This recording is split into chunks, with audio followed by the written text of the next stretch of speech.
Hello, আপনাদের সবাইকে স্বাগত জানাচ্ছি আমি রাসেল। আশা করছি সবাই ভালো আছেন এবং ভালোর দলে আছেন। আর আজকে একটা স্পেশাল এপিসোড এবং এই স্পেশাল এপিসোডে আপনাদের সবাইকে স্বাগত জানাই। আর আজকের এই স্পেশাল এপিসোডের নাম হচ্ছে ভূত.com এক্সট্রা, যেটি আ ১২তম এপিসোড আজকে এবং ১২তম এপিসোডে আমাদের সাথে বেশ কিছু ঘটনা থাকছে আপনাদের জন্য এবং আমি শুরুতে জানিয়ে দিই আমাদের ইমেইল অ্যাড্রেস। আমি সেই সাথে আপনাদের স্ক্রিনেও দেখিয়ে দেব। so that you can take the screenshot এবং পরবর্তীতে আপনি সেখানে মেইল পাঠাতে পারেন। আমাদের ইমেইল অ্যাড্রেস হচ্ছে russell.booth.com@gmail.com। আপনার নাম, ঠিকানা এবং ফোন নাম্বার সহ আপনার জীবনে ঘটে যাওয়া বা আপনার জানা সেরা ঘটনা লিখে পাঠিয়ে দিন আমাদের কাছে। ঘটনার শুরুতে অবশ্যই উল্লেখ করুন যে ঘটনাটি আপনি স্টুডিওতে এসে শেয়ার করতে চান নাকি আপনি চান আপনার ঘটনা আমরা পড়ে শোনাই। যারা দেশের বাইরে রয়েছেন তারা সরাসরি অডিও ক্লিপ পাঠাতে পারেন বা লিখেও পাঠাতে পারেন ঘটনা। এটা কমপ্লিটলি আপনাদের ব্যাপার, আপনারা কিভাবে পাঠাবেন। আর আমার সাথে আমার Facebook যেটা রয়েছে, Facebook পেজ এবং Facebook গ্রুপ, সেখানেও আপনি কানেক্টেড থাকতে পারেন। আমাদের Facebook পেজ হচ্ছে www.facebook.com/russell.স্বাধীন। আপনার স্পেলিংটি দেখতে পাচ্ছেন স্ক্রিনে আমি দিয়ে রেখেছি। সুতরাং এখন থেকে খুব সহজেই আপনি কিন্তু এখানে কানেক্টেড হতে পারবেন। আর আমাদের আজকের এই এপিসোডে নানান রকমের আয়োজন থাকছে। সেই আয়োজনের শুরুতেই আপনাকে স্বাগত জানাচ্ছি এবং আমরা আজকে দুটো লম্বা স্টোরি। ১ম টা একটু ছোট, ২য় টা একটু বড় এবং ২য় স্টোরিটা সাবিতের obviously। আ সুতরাং এই স্টোরিটা আপনারা অনেক এনজয় করবেন এবং দুটো স্টোরি আজকের খুব অন্যরকম স্টোরি। সুতরাং আপনারা শুনে আনন্দ পাবেন আশা করি। আমি দেখতে পাচ্ছি যে অনেকেই আমাদের সাথে কমেন্টে যুক্ত হচ্ছেন। দুবাই থেকে শুনছেন রাসেল ভাইয়া, নোয়াখালী থেকে কে যেন শুনছেন আমি পড়তে পারলাম না। আ রাজু সিরাজগঞ্জ থেকে শুনছেন। আ চিলমারি থেকে কে যেন শুনছেন। খুব দ্রুত কমেন্টগুলো চলে যাচ্ছে। সো পড়াটা একটু ডিফিকাল্ট হয়ে যাচ্ছে আমার জন্য। রাজশাহী থেকে শুনছেন হচ্ছে আহমেদ আ আ আ আ আলফি এবং আমাদের সাথে আছেন দেখতে পাচ্ছি সৌদি আরাবিয়া থেকে আমাদের সাথে আছেন আরজে মারুফ, আমাদের সাথে আছেন লাভ ইউ ভাই লিখেছেন মুন্না ইসলাম। আমাদের সাথে আছেন চট্টগ্রাম থেকে আচ্ছা, চট্টগ্রাম থেকে আছেন রাজেশ। Facebook ইউজার হিসেবে নাম আসছে গাইবান্ধা থেকে। ভাই বগুড়া থেকে শুনছি এমডি আলামিন ইসলাম আমাদেরকে লিখেছেন। আমাদের সাথে আছেন দেখতে পাচ্ছি বগুড়া থেকে শুনছেন এমডি আলামিন, আমি বললাম একটু আগে। আমাদের সাথে আছেন মিরপুর থেকে শুনছেন অপু হোসেন ইমন। এছাড়াও আমাদের সঙ্গে আছেন জামালপুর থেকে সুমন পারভেজ আছেন আমাদের সাথে দেখতে পাচ্ছি। বগুড়া থেকে আরো অনেকেই। থ্যাংক ইউ সো মাচ এবং আমি একটা জিনিস বিশ্বাস করি যে আপনারা সবাই নিশ্চয়ই প্রস্তুতি নিয়েছেন আমাদের আজকের এই স্পেশাল এপিসোডে স্পেশাল ঘটনা শোনার জন্য এবং এই স্পেশাল ঘটনা শুধুমাত্র আপনাদের জন্যই এবং আজকের এই এপিসোডে যে ঘটনাগুলো আপনারা শুনবেন সেই ঘটনাগুলো আপনাদের ভালো লাগবে এই বিষয়ে আমি মোটামুটি নিশ্চিত হতে পারছি নানা কারণেই। কারণ আজকের এপিসোডটি সাজানোই হয়েছে সেভাবে যাতে আপনাদের ভালো লাগে। তো দেখা যাক এই লাইভ এপিসোড যেটা আমরা প্রত্যেক বৃহস্পতিবার Facebook এবং YouTube পেজে করি সেটা আপনাদের কেমন লাগে? YouTube চ্যানেলে করি এবং Facebook পেজ এবং গ্রুপ ২ জায়গা থেকেই যায়। এবং আমাদের সব মিলিয়ে আপনারা আমাদের যে সাপোর্ট দিয়েছেন এখন পর্যন্ত wonderful. Thank you very much. কথা না বাড়িয়ে আমি সরাসরি ঘটনায় চলে যাব। এই মুহূর্তে আমার কাছে যে ঘটনাটি রয়েছে সেই ঘটনাটি আপনি শুনবেন কিছুক্ষণের মধ্যেই। আজ আবার শুনতে পাচ্ছেন শব্দটা? ভয়ের আরেক নাম ভূত .com with Russell।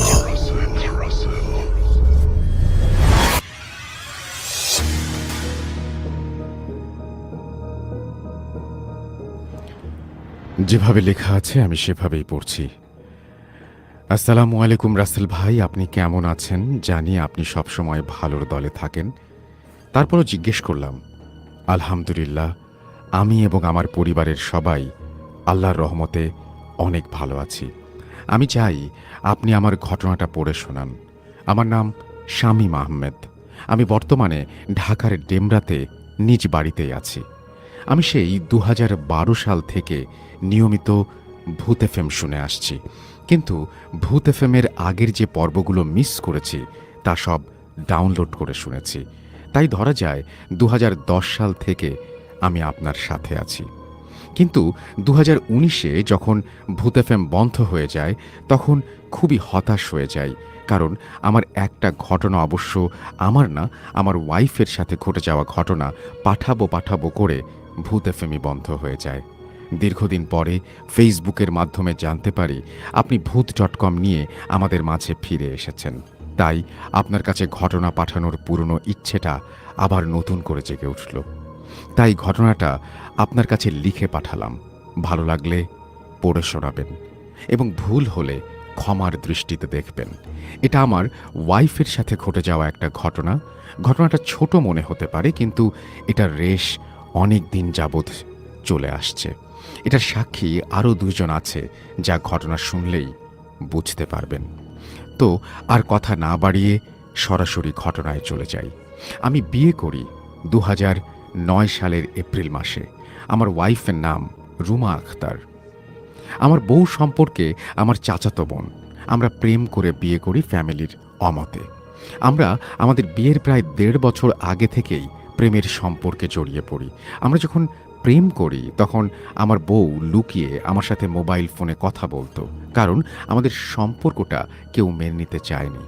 আমার ওয়াইফ রাতে সবাই ঘুমিয়ে গেলে ওর বাবার ফোন চুরি করে নিয়ে তারপর আমার সাথে কথা বলতো। তো একদিন কথা বলতে বলতে আমাকে বলে, জানো, তোমার জন্য কত কষ্ট করে, কত ভয় পাওয়ার পরেও তোমার সাথে কথা বলি। আমি বলি, ভয় তো আছেই, কারণ তোমার বাবা যদি জানতে পারে তাহলে তোমাকে আর আস্ত রাখবেন না। তখনও বলল, শুধু বাবার ভয় না, আরও অন্য ভয় আছে। আমি বলি, অন্য আর কি ভয়? ও বলল, রাতে আমি আমার ঘরে অনেক ভয় পাই, কিন্তু তারপরেও আমি অন্য ঘরে যাই না, কারণ অন্য ঘরে শুলে আমি তোমার সাথে কথা বলতে পারবো না। তাই ভয় পাওয়ার পরেও আমি আমার ঘরে শুধুমাত্র তোমার সাথে কথা বলার জন্য থাকি। এখানে বলে রাখা ভালো যে আমার বউ যে রুমটায় থাকতো তার জানালার সাথেই আমাদের পুরো বাড়ির পারিবারিক কবরস্থান। তাই আমি ভেবেছিলাম ও কবরের জন্য ভয় পায়। তাই ওকে সান্ত্বনা দেওয়ার জন্য বলি, তোমার রুমের সাথেই কবর, এই জন্যই হয়তো তুমি রাতে ভয় পাও, তাই না? আরে, এটাতে ভয় পাওয়ার কিছু নেই, কারণ কবরস্থানে খারাপ কিছু থাকে না। তুমি শুধু শুধু ভয় পেও না। ও বলে, আরে না, কবরস্থানের জন্য আমি ভয় পাই না। মাঝে মধ্যে কবরস্থানের জন্য হালকা ভয় পেয়েছিলাম, কিন্তু সেটা আহামরি কিছু না। আমি অন্য কারণে ভয় পাই, আর ভয় পাওয়ার কারণটাও খুব অদ্ভুত। আমি বলি, আমাকে ব্যাপারটা পরিষ্কার করে বলো তো, কি জন্য ভয় পাও তুমি? ও বলল, রাতে কে যেন ঘুমের মধ্যে আমার শরীরে হাত দেয়। আমি চমকে গিয়ে বলি, মানে কি? তুমি না তোমার ঘরে একা ঘুমাও, তাহলে কে তোমার শরীরে হাত দেবে? ও বলল, এটাই তো ভয়ের ব্যাপার। তবে আমার মনে হয় হাতটা দেয়াল ভেদ করে আসে। যখন আমার শরীরে হাত দেয় সাথে সাথে আমার ঘুম ভেঙে যায়। কিন্তু আশ্চর্যের ব্যাপার হলো, তখন আমি আমার শরীর চুল পরিমাণ নড়াতে পারি না, এবং শত চেষ্টা করেও কোনো কথা বা আওয়াজ করতে পারি না। যখন শরীর থেকে হাত চলে যায় তখন কিছুক্ষণের মধ্যেই আমি স্বাভাবিক হয়ে যাই। একথা শুনে আমিও প্রচণ্ড ভয় পেয়ে যাই, কারণ এতদিন শুধু 2008 সালের আগে ভূতের মুভি এবং ভূতের গল্প পড়েই আমি ভাবতাম এসবও কি সম্ভব। কিন্তু যখন কাছের মানুষের কাছ থেকে এসব শুনলাম তখন আর অবিশ্বাস করার কোনো উপায় থাকলো না। আমি ওকে বললাম, কতদিন ধরে তোমার সাথে এসব হচ্ছে? ও বলল, অল্প কিছু দিন ধরে হচ্ছে এমন। আমি বললাম, বাসায় কাউকে জানাওনি ব্যাপারে? ও বলল, না, কারণ কাউকে জানালে তারা ভয় পেয়ে আমাকে আর একা ঘরে থাকতে দেবে না। তখন তোমার সাথে লুকিয়ে কথা বলতে পারবো না। তাছাড়া আমি আমার রুম ছাড়া স্বাচ্ছন্দ্য বোধ করি না। এটা তো আমার কোনো ক্ষতিও করছে না।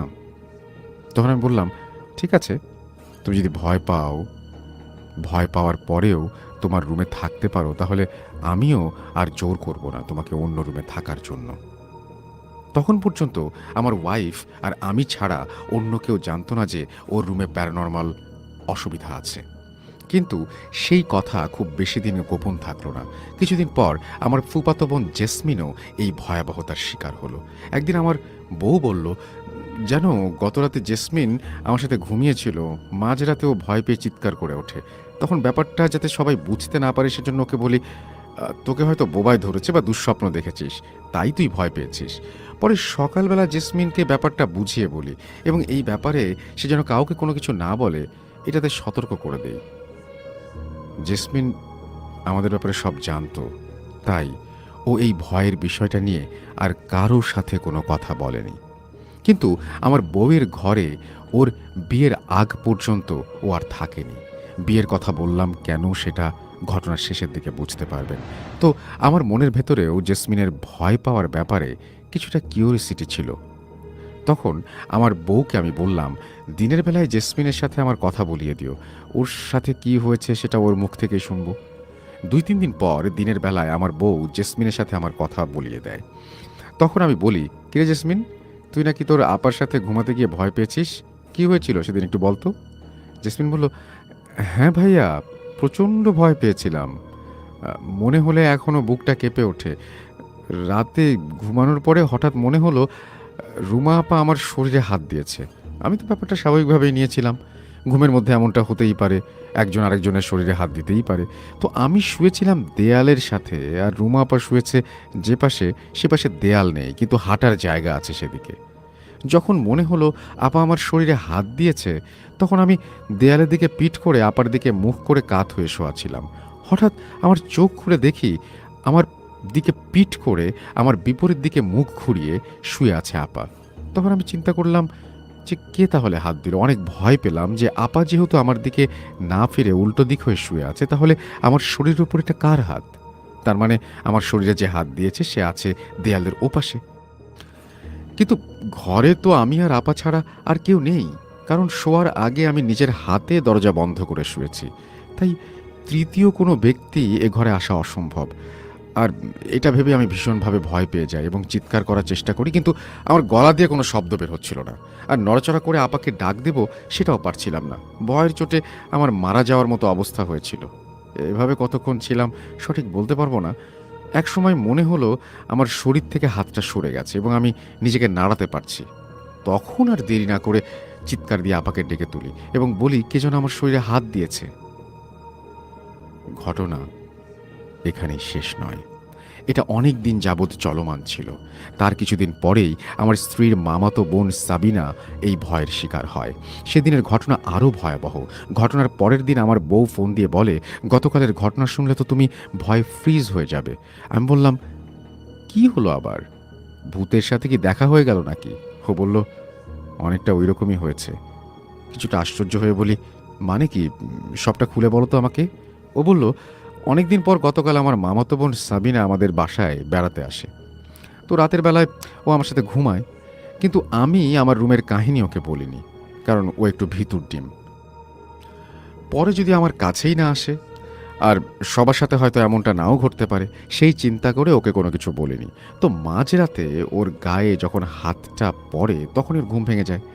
জেসমিনের মতো ও ভেবেছিল ওটা আমারই হাত, কিন্তু গতকাল হাতটার এক জায়গায় স্থির থাকেনি। সাবিনার এক পাশ থেকে আরেক পাশ মুভ করে আমার গায়ে এসে পড়ে। আমাদের দুজনের শরীরের মাঝখানে গতকাল হয়তো কোনো গ্যাপ ছিল না, আর এই জন্যই হয়তো সাবিনা আর আমি গতকাল 100% প্যারালাইজড হয়ে যাই। আমাদের কিছুটা নড়াচড়া করার ক্ষমতা ছিল, আর যখন আমার শরীরে এসে হাতটা পড়ে আমারও সাথে সাথে ঘুম ভেঙে যায় এবং আমি এটাও বুঝতে পারি এটা সাবিনার হাত নয়। কিন্তু আজ শরীরে হাত পড়ার পরেও আমার মনে হচ্ছে আমি শরীর কিছুটা নাড়াতে পারছি। তাই সাথে সাথে আমার ইচ্ছে হলো যে যে করেই হোক আমি একে আজ ধরব। যেই বলা সেই কাজ, সরাসরি আমি হাতটা ধরে ফেললাম। এটা আমার জীবনের সবচেয়ে ভয়ঙ্কর একটা অভিজ্ঞতা। হাতটা ছিল মানুষের হাতের মতোই, কিন্তু বড় মানুষের হাত নয়, 3-4 বছরের বাচ্চার হাত। কিন্তু আশ্চর্যের ব্যাপার হলো হাতটা ধরে মনে হয়েছে হাতে কোনো হাড় নেই, একেবারে নরম তুলতুলে একটা বাচ্চার হাত। হাতটা যে ধরে রাখবো সেই শক্তিটুকু আমার ছিল না। অনেক চেষ্টা করেছি হাতটা ধরে রাখার, কিন্তু পারিনি। আমার হাতের নিচ দিয়ে হাতটা আস্তে আস্তে চলে যাচ্ছে, কিন্তু সেটা ধরে রাখার কোনো শক্তি ছিল না আমার হাতে। যখন সেই হাতটা সম্পূর্ণ আমার শরীর থেকে চলে গেল, তখন সাথে সাথে আমি সম্পূর্ণ শক্তি ফিরে পাই এবং দ্রুত উঠে ঘরের লাইট জ্বালিয়ে দিই। ভেবেছিলাম যার হাত তাকে আমি দেখতে পারবো, কারণ ঘরের দরজা বন্ধ ছিল। কিন্তু আলো জ্বালিয়ে দেখি আমি আর আমার মামাতো বোন ছাড়া আর ঘরে আর কেউ নেই। তখন খেয়াল করলাম সাবিনা আমার দিকে তাকিয়ে আছে। তার মানে ও আগেই ঘুম থেকে জেগে গেছে। তখন সাবিনা বলল, আপা, আপনি কি আমার শরীরে হাত দিয়েছিলেন? আমি বললাম, আরে না, আমি তো হাত দেইনি, কিন্তু হাতটা কার সেটা দেখার জন্যই আলো জ্বালিয়েছি। একথা শুনে সাবিনা ভয়ে সেই ঘর থেকে বেরিয়ে যায়। এর পরেও এই ঘটনা অনেক দিন চলেছিল। আমার স্ত্রী ও তার ভাবি, তাদের নিয়েও অনেক ঘটনা ঘটেছে। ওই ঘরে তারা ঘুমিয়েছিল শুধু এটা জানার জন্য যে তাদের সাথেও এমনটা হয় কিনা, কিন্তু বিবাহিত কোনো নারীর সঙ্গে এমনটা হয়নি। আর এজন্য এ ব্যাপারে নিশ্চিত হওয়া যায় এই ঘটনা শুধুমাত্র অবিবাহিত মেয়েদের সাথেই ঘটেছে, কোনো বিবাহিত নারী কিংবা পুরুষ তাদের সাথে ঘটেনি। আমাদের বিয়ের পরে আমার স্ত্রীর সাথে আর এমন ঘটনা ঘটেনি, কিন্তু বিয়ের পরে আমার স্ত্রী ওর বাবার বাড়িতে বেড়াতে গেলেও নিচের ঘরেই ঘুমাতো। এমনকি আমার সাথে থাকলে আমিও ওই ঘরেই ঘুমাতাম। আমিও কখনো কোনো কিছু টের পাইনি ওই ঘরে। আমার এই ঘটনাটা যদি প্রচার করা হয় রাসেল ভাই, তাহলে সবার কাছে আমার একটা প্রশ্ন, এটা কার হাত? এটা কার হাত ছিল? দয়া করে এর উত্তর কারো জানা থাকলে অবশ্যই জানাবেন আমাকে। রাসেল ভাই, এই ছিল আমার ঘটনা। ভালো লাগলে পড়ে শোনাবেন। আর আমার ঘটনা যদি প্রচার করেন বা না করেন অবশ্যই জানাবেন।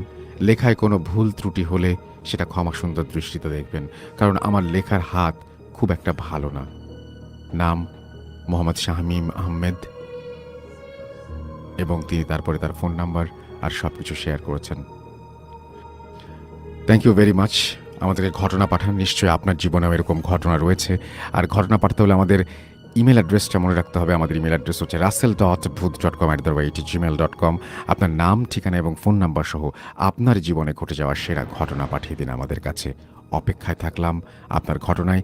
ভিজিট করুন আমাদের ফেসবুক পেজ www.facebook.com।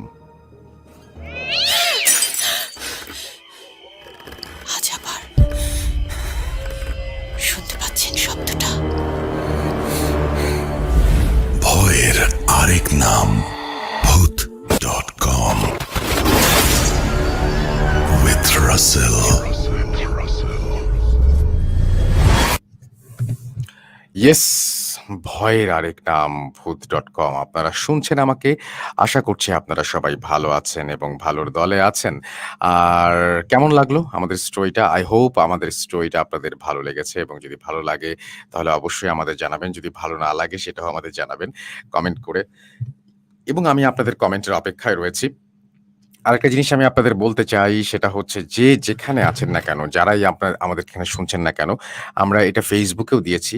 কারণ আমাদের এখানে আসলে কোনো উদ্দেশ্য নেই। আমরা লাইভ করছি এই কারণে যে আপনারা যেন আরো বেশি করে শুনতে পারেন, আমাদের শোটি সম্পর্কে জানতে পারেন। সেটাই আমাদের একমাত্র উদ্দেশ্য। আর সেই কারণেই আমাদের এই লাইভে ফিরে আসা। সুতরাং আপনারা যদি আমাদের যদি ইউটিউব চ্যানেলে থাকেন, দয়া করে আমাদের সাবস্ক্রাইব করবেন এবং বেল আইকনটি টিপে রাখবেন, যাতে করে আপনারা পরবর্তীতে এই সমস্ত আপডেট আরো তাড়াতাড়ি পেয়ে যান এবং আপনারা যেন সবসময় আমাদের কোনো কিছু মিস না করেন। আর যারা আমাদের সঙ্গে আছেন এবং আমাদের সঙ্গে এখন ফেসবুকে আছেন, আপনারা প্লিজ এই পেজটি সাবস্ক্রাইব করুন, এই পেজটি লাইক দিন, এবং আপনারা যারা গ্রুপে আছেন তাদেরকে বলবো যে এই গ্রুপে যুক্ত হন এবং আরো বেশি মানুষকে ইনভাইট করুন এখানে, যাতে করে আরো বেশি মানুষ আমাদের সম্পর্কে জানতে পারে। আমাদের উদ্দেশ্য খুবই সিম্পল। আমরা শুধুমাত্র কিছু ঘটনা শোনাতে চাই, সবাইকে জানাতে চাই আমাদের কথাগুলো। That's it. এবং সেটা যদি সম্ভব হয় তাহলে সবকিছুই খুব অন্যরকম হবে। তো যাই হোক, আমরা এখন যেটা করব সেটা হচ্ছে কথা না বাড়িয়ে সরাসরি আবারও ঘটনায় চলে যাব, এবং আপনারা নিশ্চয়ই ঘটনার জন্য অপেক্ষা করছেন, আমিও করছি। একটু ছোট্ট করে শুধুমাত্র দেখিয়ে দিই আমাদের যারা ইমেইল করতে চান তারা কোথায় ইমেইল করবেন, যদিও আপনারা সবাই জানেন। তবে যারা বারবার আমাদের প্রশ্ন করেন তাদের জন্যই বলছি যে আমাদের ইমেইল অ্যাড্রেসটি আপনারা নিশ্চয়ই স্ক্রিনে দেখতে পাচ্ছেন। প্লিজ, এখন অনেক মানুষ আছেন এখানে, একটা স্ক্রিনশট নিয়ে রাখুন যদি আমাদের ইমেইল অ্যাড্রেসটি আপনি ভুলে যান তাহলে। আর ঠিক একইভাবে আমাদের ফেসবুক পেজটা আপনারা দেখতে পাচ্ছেন। This is the Real page, এবং এই ভিডিওটা কেউ নিয়ে হয়তো এই অংশটা কেটে দিবে। তাছাড়া এটাকে তো আসলে দূর করা সম্ভব হবে না, অথবা ঝাপসা করে দিতে পারে। বাট এই জায়গাটা আপনারা যদি www.facebook.com/russell.স্বাধীন লেখেন, তাহলে আপনারা এই পেজ ছাড়া আর অন্য কোথাওই ল্যান্ড করবেন না। সুতরাং আপনারা URL থেকে গেলে খুব সহজেই আপনারা পেয়ে যাবেন। আর আমাদের সাথে প্রচুর পরিমাণের কিন্তু আমাদের লিসেনার শুনছেন। কেউ রাজশাহী থেকে শুনছেন, কেউ দুবাই থেকে শুনছেন। আমাদের সাথে আছেন দেখতে পাচ্ছি এমডি আরিফুর রহমান অসাধারণ হয়েছে। আমাদের সঙ্গে আছেন দেখতে পাচ্ছি আরো অনেকেই যেমন নিশান নওগাঁ থেকে শুনছেন তিনি। আমাদের সঙ্গে আছেন দেখতে পাচ্ছি আরো অনেকেই যেমন আ চট্টগ্রাম থেকে কে যেন শুনছেন। আমি আসলে দেখতেই সবকিছু পার হয়ে যাচ্ছে। রাজশাহী থেকে অনেকে শুনছেন আজকে। আমি বলব যে রাজশাহী থেকে যারা শুনছেন প্লিজ রাজশাহীর ঘটনা আমাদেরকে পাঠিয়ে দিন। কারণ রাজশাহী, খুলনা এগুলো আমাদের সবসময় খুব স্পেশাল ঘটনা উপহার দিত। তো আমি বলব যে আপনারা যদি এটা যদি করতে পারেন, আপনারা যদি ঘটনাগুলো আমাদের শুনিয়ে দিতে পারেন তাহলে খুব ভালো হয়। এবং আপনারা যারা এখন আমাদের সঙ্গে আছেন তাদেরকে রিকোয়েস্ট করব যে আপনারা বেশি করে আমাদেরকে ঘটনা পাঠান। তো আমরা চমৎকার একটা আ ঘটনা শোনালাম এবং যারা এই ঘটনাটি মিস করেছেন প্লিজ এই লাইভটি শেষ হওয়ার আগে টেনে নিবেন। এবং আবারও শুনবেন। যারা শোনেন নাই তাদের কথা বলছি। আর যারা শুনেছেন তারা তো শুনেছেনই। আমাদের ইমেইল অ্যাড্রেসে আপনারা আরো বেশি ঘটনা পাঠান যাতে করে আমরা আরো বেশি আপনাদের সামনে আসতে পারি। আমাদের একটা জিনিস বলতে চাই সেটা হচ্ছে আমাদের আম আ বই রয়েছে কিন্তু বেশ কয়েকটা, রাইট? আপনারা সবাই নিশ্চয়ই জানেন আমাদের আ অলৌকিক ১৩ বইটি যেটি এখনো মার্কেটে আছে। আপনারা এছাড়াও জানেন আমাদের ১৩ টি কালো জোনাকির কথা যেটি আপনারা সহজেই সংগ্রহ করে নিতে পারেন। আমাদের সাথে আরো আ যদি কিছু জানতে চান সেটা হচ্ছে প্রত্যেক শুক্রবার যেমন আমরা শো করি, প্রত্যেক শনিবার আমরা স্বাধীন মিউজিক অ্যাপে নিয়ে আসি পাতালপুর রাত ১১টা ৫৯ সেটা শুনে ফেলতে পারেন। তো এই ছিল আমাদের মোটামুটি বক্তব্য এবং আপনারা যদি আমাদের সঙ্গে থাকেন তাহলে খুবই খুশি হব। আমরা চলে যাব আমাদের পরবর্তী ঘটনায়। আমি জানি আপনারা অধীর অপেক্ষা করছেন ঘটনার জন্য এবং ১ম ঘটনাটি আমি জানি অনেকের ভালো লেগেছে। কেন ভালো লেগেছে আমি জানি না। কিন্তু ঘটনাটা খুব ইন্টারেস্টিং ছিল বলে আমি পড়েছি। যারা শোনেননি তারা বিরাট মিস করেছেন। প্লিজ শুনে নেবেন।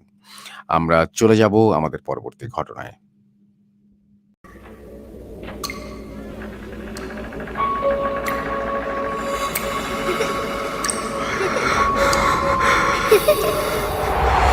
লুকোচুরি খেলবে?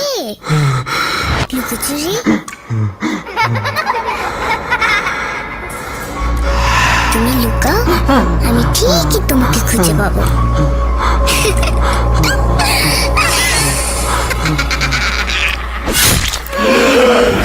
Voot.com with Russell.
ভুল ত্রুটির জন্য ক্ষমা প্রার্থনা করছি। বলছেন হুজুর।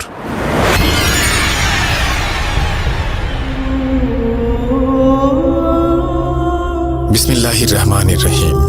আসসালামু আলাইকুম। আমার নাম আব্দুল আওয়াল। ছেলেবেলায় আমার আব্বু আম্মু আমাকে পড়াশোনা করাতে চেয়েছিলেন অন্য লাইনে।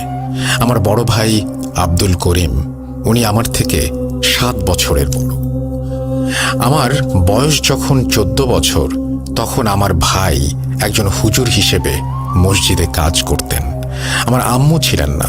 আমার জন্মের 5 মাস পরে উনি হঠাৎ একদিন মারা যান। আব্বু বেশি শিক্ষিত আর ধনী না হবার ফলে আমার ভাইয়াকেই সংসার দেখতে হতো বলে ভাইয়া খুব বেশি বয়সের আগেই মাদ্রাসায় চাকরি আর কাজ করতে লেগে যান। আমার ভাইয়া কবিরাজি চিকিৎসাও শিখেছিলেন, খুব বেশি না হলেও মোটামুটি শিখেছিলেন বলা যায়। একদিন সকালে আমাদের বাসায় একটা অল্প বয়সী ছেলে আসে, যার বয়স ছিল আমার থেকেও কম। সে এসে আমার ভাইয়াকে ডেকে বলেছিল, করিম ভাই, বড় হুজুর ডাকে আপনাকে, এখনই যাওয়া লাগবে। আমার ভাই কিছু না ভেবেই চলে গেলেন। এর পরদিন আমার ভাই সন্ধ্যায় বাড়ি ফিরে এলেন। আমার আব্বু কাঠের দরজা মেরামত করার জন্য পেরেক আর হাতুড়ি নিয়ে কাজ করছিলেন। আমি তখন রুমে বসে পড়াশোনা করছিলাম। আমি রুম থেকে দেখলাম আমার ভাইয়া আমার আব্বুর সাথে কথা বলছেন। ভাইয়া স্বাভাবিকভাবে আব্বুকে বলছিলেন, আমাকে কেন হুজুর বানালেন আব্বা? আমি তো হতে চাই নাই। আপনি আমাকে হুজুর বানালেন আর বড় হুজুর বানালেন কবিরাজ। আমি এসব কিছুই চাই নাই। এই কথা শুনে আমার আব্বু ভাইয়াকে বললেন, কি বলছিস তুই? আল্লাহর রাস্তায় পড়াশোনা করে আফসোস করছিস? জাহান্নামে যেতে চাস? ভাইয়া তখন ওনার ঘাড় কাত করেন আর চুলকাতে চুলকাতে বলেন, যাব জাহান্নামে, তবে আপনাদের সবাইকে নিয়ে যাব। এই কথা বলে ভাইয়া আব্বুর হাত থেকে হাতুড়ি কেড়ে নিয়ে সজোরে আমার আব্বুর মাথায় একটা আঘাত করলেন। আমার আব্বু তার মাথায় হাতুড়ির বাড়ি লাগায় অজ্ঞান হয়ে যান আর মেঝে রক্তে ভেসে যায়। এরপর আমার ভাইয়া আমার রুমের দিকে তাকালেন। ওনার চাহনিটা যেন শয়তানের চাহনি ছিল। মুখ থেকে লালা ঝরছিল আর চোখ থেকে পানি। আমি আব্বুর জন্য কষ্ট পাবো নাকি নিজের জান বাঁচাবো সেই কথা ভাবতে ভাবতে দরজা বন্ধ করে দেয় রুমের। কিছুক্ষণ পর আমার ভাইয়া দরজার লক ভাঙতে থাকেন। 3-4 মিনিট হাতুড়ি দিয়ে বাড়ি দিতে দিতে লক ভেঙে উনি আমার ঘরে প্রবেশ করেন আর আমাকে মারতে আসলে এলাকার লোকজন এসে ওনাকে ধরে ফেলেন। আমি বুঝলাম যে বাসায় হাতুড়ি দিয়ে লক ভাঙার শব্দ শুনে ওনারা এসেছেন। ভাইয়া আমাকে মারতে চাইছে দেখে সেই লোক ভাইয়াকে ধরে বললেন, পালাও পালাও, যাও এখান থেকে। আমি ঘর থেকে বের হবার সময় আমার ভাই আমার হাত ধরে বাতাসের ভয়েসে আমার কানে কানে বলেন, আমরা আসবো, তোর জন্যই আসবো, তোকে সাথে নিতেই হবে, পারবি না, তুই পার পাবি না। আমি ভাইয়ার কথা শুনে এক ঝাড়া দিয়ে আমার হাত থেকে ওর হাত ছাড়িয়ে দৌড়ে রুম থেকে বেরিয়ে চলে আসি। রুম থেকে বের হয়ে আমি আব্বুর সামনে এসে দাঁড়িয়ে পড়ি আর আমার আব্বুর মৃতদেহের দিকে তাকাই। এরপর আমার ঘর থেকে আমাকে সাহায্য করতে আসা লোকটির আত্মচিৎকার শুনে আমি ভয় পেয়ে দৌড়ে বাইরে এসে আমার বয়সী একটা ছেলের সাথে ধাক্কা খাই। আমি দেখি সে এক মনে আমার বাসার সামনে দাঁড়িয়ে কি যেন দেখছিল। হঠাৎ সে আমাকে দেখে বলল, পালাও। এরপর আমি সেখানে অজ্ঞান হয়ে যাই। জ্ঞান ফিরলে আমি নিজেকে আমার ভাই যে মাদ্রাসায় পড়তেন সেই মাদ্রাসার একটা কক্ষে নিজেকে খুঁজে পাই। আমার সামনে ছিলেন একজন হুজুর। আমার জ্ঞান ফিরতেই উনি আমাকে বললেন, আমি আসগর, এই মাদ্রাসার শিক্ষক। কি হয়েছে তোমার? তোমার বাবার ওই অবস্থা কে করেছে? তোমার ভাই কোথায়? আমি ওনার কথা শুনে ওনাকে আমার আব্বুর কথা জিজ্ঞেস করলে হুজুর আমাকে বললেন, তোমার বাবা আর এই দুনিয়ায় নেই। কেউ কোনো কিছু একটা দিয়ে এমনভাবে আঘাত করেছে যে মাথা ফেটে ভেতরে অনেকটা ঢুকে গেছে, আর এতেই তোমার বাবা মারা গেছেন। কিন্তু তোমার ভাই কোথায়? আমি হুজুরকে তখন রাতের সব ঘটনা খুলে বলি আর হুজুর আমাকে বলেন, কি বলছো? তোমার ভাইয়াকে পুলিশ খুঁজছে? এরপর আমি হুজুরকে বলি, হুজুর, ভাইয়া গতকাল কোথায় গিয়েছিল বড় হুজুরের সাথে? আসার পরে এমন অবস্থা। হুজুর আমাকে বললেন, বড় হুজুর মানে আমজাদ হুজুরের কথা বলছো? আমি মাথা নেড়ে হ্যাঁ বোধক সম্মতি জানাতেই উনি বললেন, তোমার ভাইয়াকে আমজাদ হুজুর একটা রোগীর বাড়ি নিয়ে গেছিলেন গতকাল, চলো ওনার সাথে দেখা করি। এরপর হুজুর আমাকে আমজাদ হুজুরের কাছে নিয়ে গেলেন। উনি বললেন, গতকাল তোমার ভাইয়াকে নিয়ে জিনের আসর হয়েছে এমন একটা রোগী দেখতে গিয়েছিলাম। ছেলেটা ছিল তোমার বয়সী। রোগীর পরিবারের ভাষ্য মতে জিনের আসর ছিল তার ওপর, কিন্তু তেমন কিছুই ছিল না বলে আমি তোমার ভাই সেখান থেকে চলে আসি। এরপর তোমার ভাই আমাকে বলে, হুজুর আমি বাসায় যাই, আমার জরুরি কাজ আছে, এই বলে সে চলে যায়। এরপর ভোরের দিকে আমাকে ঘুম থেকে জাগিয়ে মাদ্রাসার একজন ছাত্র বলে করিমদের বাসায় ঝামেলা হচ্ছে। এই কথা শুনে আমি আসগর হুজুরকে তোমাদের বাসায় পাঠাই। উনি সেখানে গিয়ে দেখেন তুমি বাইরে পড়ে আছো। কি হয়েছে? আমি তখন আমজাদ হুজুরকে সব ঘটনা খুলে বলি। এও বলি যে ভাইয়া বাসায় আসার পর থেকেই খুব বাজে আচরণ করছিলেন আব্বুর সাথে। তার মুখ দিয়ে লালা ঝরছিল আর চোখ কেমন যেন হয়ে গিয়েছিল। আমজাদ হুজুর এই কথা শুনে বললেন, জিনের আসর হয়েছিল মনে হয় তোমার ভাইয়ার ওপর। আমি তোকে চিনি, ওর তো এমন করার কথা না। কি হয়েছে বুঝতে পারছি না। এরপর আমজাদ হুজুর আসগর হুজুরকে বললেন আমাকে ওনার ঘরে নিয়ে যেতে। আসগর হুজুর আমাকে ওনার ঘরে নিয়ে আসলে আমি ওনাকে বলি যে ভাইয়া আমাকে বলেছেন যে সে আসবে, আর আরো কি সব। এর মানে কি? আসগর হুজুরের মুখে তখন এক কালো ছায়া পড়ে যায় আর উনি বলেন, খোদ শয়তানের বাদশাহ, তোমার ভাই খুব বেশি খারাপ কিছুর হাতে বন্দী। তোমার ভাইকে খুঁজে পেতে হবে আর আর আমাদের তৈরি থাকতে হবে। খারাপ কিছু মানে? তুমি ছোট, এখন এত কিছু বুঝবে না।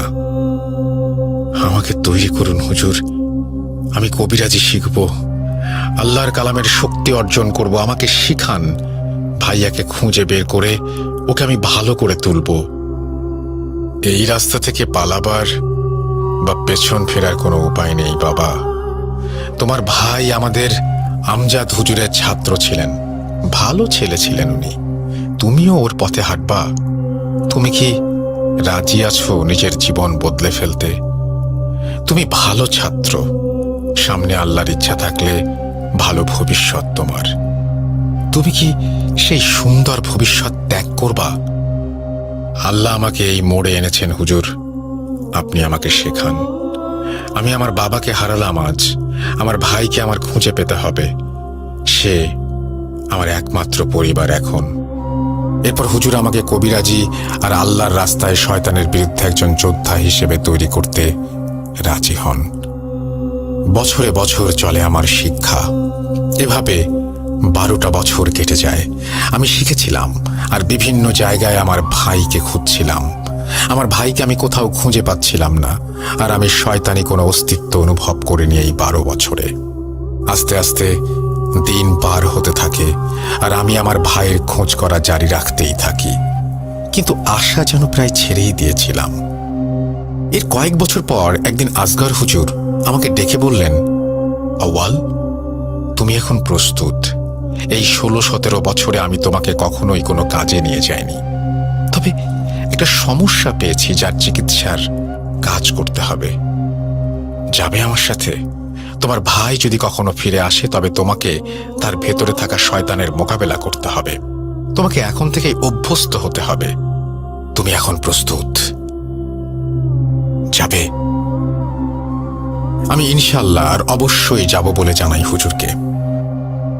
সেদিন সন্ধ্যার পর আমরা একটা বাসার সামনে গিয়ে দাঁড়াই। হুজুরের হাতে বাসার ঠিকানা লেখা কাগজ। বাসার সামনে আমার মতো বয়সী একজন ভদ্রলোক দাঁড়িয়েছিলেন। উনি আমাদের সালাম দিলেন আর জিজ্ঞাসা করলেন, আপনারাই কি কাজ করতে এসেছেন? হুজুর সালামের উত্তর দিয়ে বললেন, জি, চলুন রোগী দেখে আসি। হুজুর আর আমি সেই ভদ্রলোকটিকে ফলো করে ওনার সাথে ভেতরে গেলাম। বাসার ভেতরে গিয়ে দেখলাম একজন বয়স্ক মহিলা টেবিলের ওপর মাথা দিয়ে চেয়ারে বসে আছেন। আমাদের দেখে উনি চোখ মুছতে মুছতে বললেন, আসছেন আপনারা? আমার স্বামী, উনি কাল থেকে উদ্ভট আচরণ করছে, ওনাকে সাহায্য করেন দয়া করে। এরপর আমরা ওনাকে জিজ্ঞাসা করলাম কাল থেকে ওনার স্বামী ঠিক কি কি করেছেন। এরপর উনি আমাদের যা বললেন তা ছিল কিছুটা এমন। আমার স্বামী পাশের এলাকায় একটি মুদির দোকান করেন। খুব শান্ত স্বভাবের লোক সে। গতকাল সকালে উনি দোকানে গেলেন আর বিকালেই ফিরে আসলেন। বাসায় এসে উনি কিছু না খেয়ে না বলে বিছানায় শুয়ে পড়লেন। আমি বারবার বললাম খেয়ে নাও, কিন্তু সে আমার কথা মনে হয় শোনেই না। সন্ধ্যাবেলায় সে হঠাৎ ঘুম থেকে জেগে উঠে বাইরে চলে গেল। 1-2 ঘন্টা পরে বাসায় এসে আমাকে বলতে লাগলো যে ভাত খাবে সে। আমি তাকে ভাত দিলাম। সে 2 জনের ভাত একাই খেয়ে ফেলল আর এরপর আরো ভাত চাইল। আমি ওনাকে বলি যে আর ভাত নেই। এই কথা শুনে উনি উঠে এসে আমার চুলের মুঠি ধরে আমার মাথা দেয়ালের সাথে বাড়ি দিতে লাগলেন আর বলতে লাগলেন কতদিন খাই না, ও না ডাকলে খাওয়াই হয় না। ওই ছেলেকে ধন্যবাদ, ও না থাকলে সর্দার আমাদের ডাকেই না, মরবি সব মরবি। এই কথা বলে সে রান্নাঘরে গিয়ে বটি নিল আর নিজের গলায় লাগাতে গিয়ে দরজায় কে জানি টোকা দিল জোরে। যে দেখি এই ছেলে যে আপনাদের মাত্র ভিতরে নিয়ে আসলো সে দাঁড়িয়ে আছে। দরজা খুলতেই ও দৌড়ে এসে রান্নাঘরে গেলে আমার স্বামী তার হাত থেকে বটি ফেলে দিয়ে বলল, তুই? সর্দার তোকে খুঁজছে, তোর আশেপাশে যে থাকবে তাকে মরণের স্বাদ গ্রহণ করতে হবে। এই কথা বলে সে জোরে জোরে হাসতে থাকে। এত বাজে হাসির শব্দ আমি কোনোদিন শুনিনি। এরপর এই ছেলে আর আমি আমার স্বামীকে রুমে এনে বিছানার সাথে বেঁধে দেই আর ছেলেটা আপনাদের খবর দেয়, হুজুর দয়া করে ওনাকে বাঁচান, দোহাই লাগে। মহিলার মুখে সব কথা শুনে আমি আর হুজুর সেই ছেলেটির দিকে তাকালাম আর জিজ্ঞাসা করলাম, আপনি কি জানতেন ওনার স্বামীর সমস্যা হচ্ছে? কিভাবে জানতেন? ছেলেটি উত্তর দিল, হ্যাঁ জানতাম, কিন্তু কিভাবে সেটা জানার সময় এখন না। আগে দয়া করে ওনার স্বামীকে বাঁচান। এরপর আমরা মহিলার স্বামীর ঘরে ঢুকে দেখি ওনার স্বামী হাত পা বিছানার সাথে বাঁধা। আমাদের দেখে উনি আমাদের গালাগাল দিতে লাগলেন আর মোটা আওয়াজে আমাদের দিকে আঙ্গুল তুলে বলতে লাগলেন, কিরে তোরা এই কাজে জড়াস না, তাহলে তোদের অবস্থাও গরিবের মতো হবে। এই কথা শুনে আমি অবাক হয়ে যাই আর দৌড়ে গিয়ে লোকটাকে জিজ্ঞেস করি, করিম ভাইকে কিভাবে চেনেন আপনি? কে আপনি? করিম এখন কোথায়? বলেন আমাকে, বলেন। আমার পাগলামি দেখে হুজুর পেছন থেকে আমাকে ধরে বলেন, আওয়াল শান্ত হও, আমাদের ধোঁকা দিচ্ছে ও, আমাদের কাজ করতে হবে, শুরু করি চলো। এরপর আমরা বিসমিল্লাহ বলে আল্লাহর কালামের আয়াত উচ্চারণ করতে লাগলাম আর সেই ব্যক্তির গায়ে ফুঁ দিতে লাগলাম। এরপর আমরা রুমের চারপাশে আগরবাতির ধোঁয়া দিতে লাগলাম আর একটা দড়ি নিয়ে সেটিতে আয়াত পড়ে ফুঁ দিয়ে গিট বাঁধতে লাগলাম। আমরা যতবার গিট দিচ্ছিলাম ততবারই সেই ব্যক্তি ব্যথায় চিৎকার করে উঠছিল। এরপর এক পর্যায়ে সে রুমের কোনো এক কোণে তাকিয়ে একাধিক মহিলা কণ্ঠে বলতে লাগলো, সাহায্য করো, আমাকে বাঁচাও, সাহায্য করো, আমাকে বাঁচাও। রুমের এক কোণে তার তাকানো দেখে আমরাও সেদিকে তাকাই, কিন্তু কাউকে দেখতে পাই না।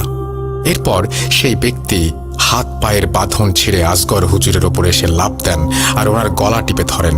আমি আর আমার বয়সী সেই ছেলেটা ওনাকে ধরে হুজুরকে মুক্ত করি আর সেই ছেলেটা মহিলার স্বামীকে ধরে বাঁধার চেষ্টা করতে গেলে আমি হুজুরকে ধরে উঠাচ্ছিলাম।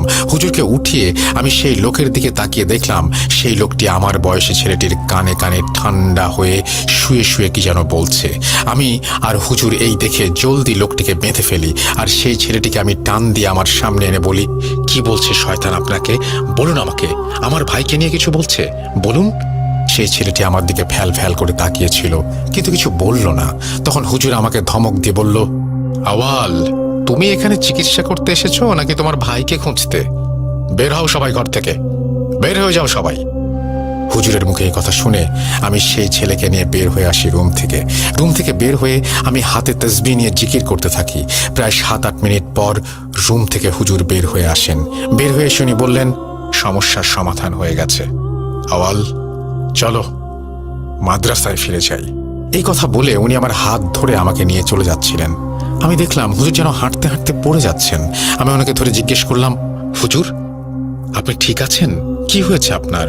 হুজুর বললেন, আওয়াল এই কবিরাজি কাজটা খুব কঠিন আর ক্ষতিকর। যতবার তুমি শয়তানের মোকাবেলা করতে তার মুখোমুখি হবে ততবার সে তোমার ভেতর থেকে জেগে বসবে, সে তোমার মনকে খেয়ে ফেলবে আস্তে আস্তে। আমার বয়স হচ্ছে, এই চাপ আমি আর নিতে পারছি না।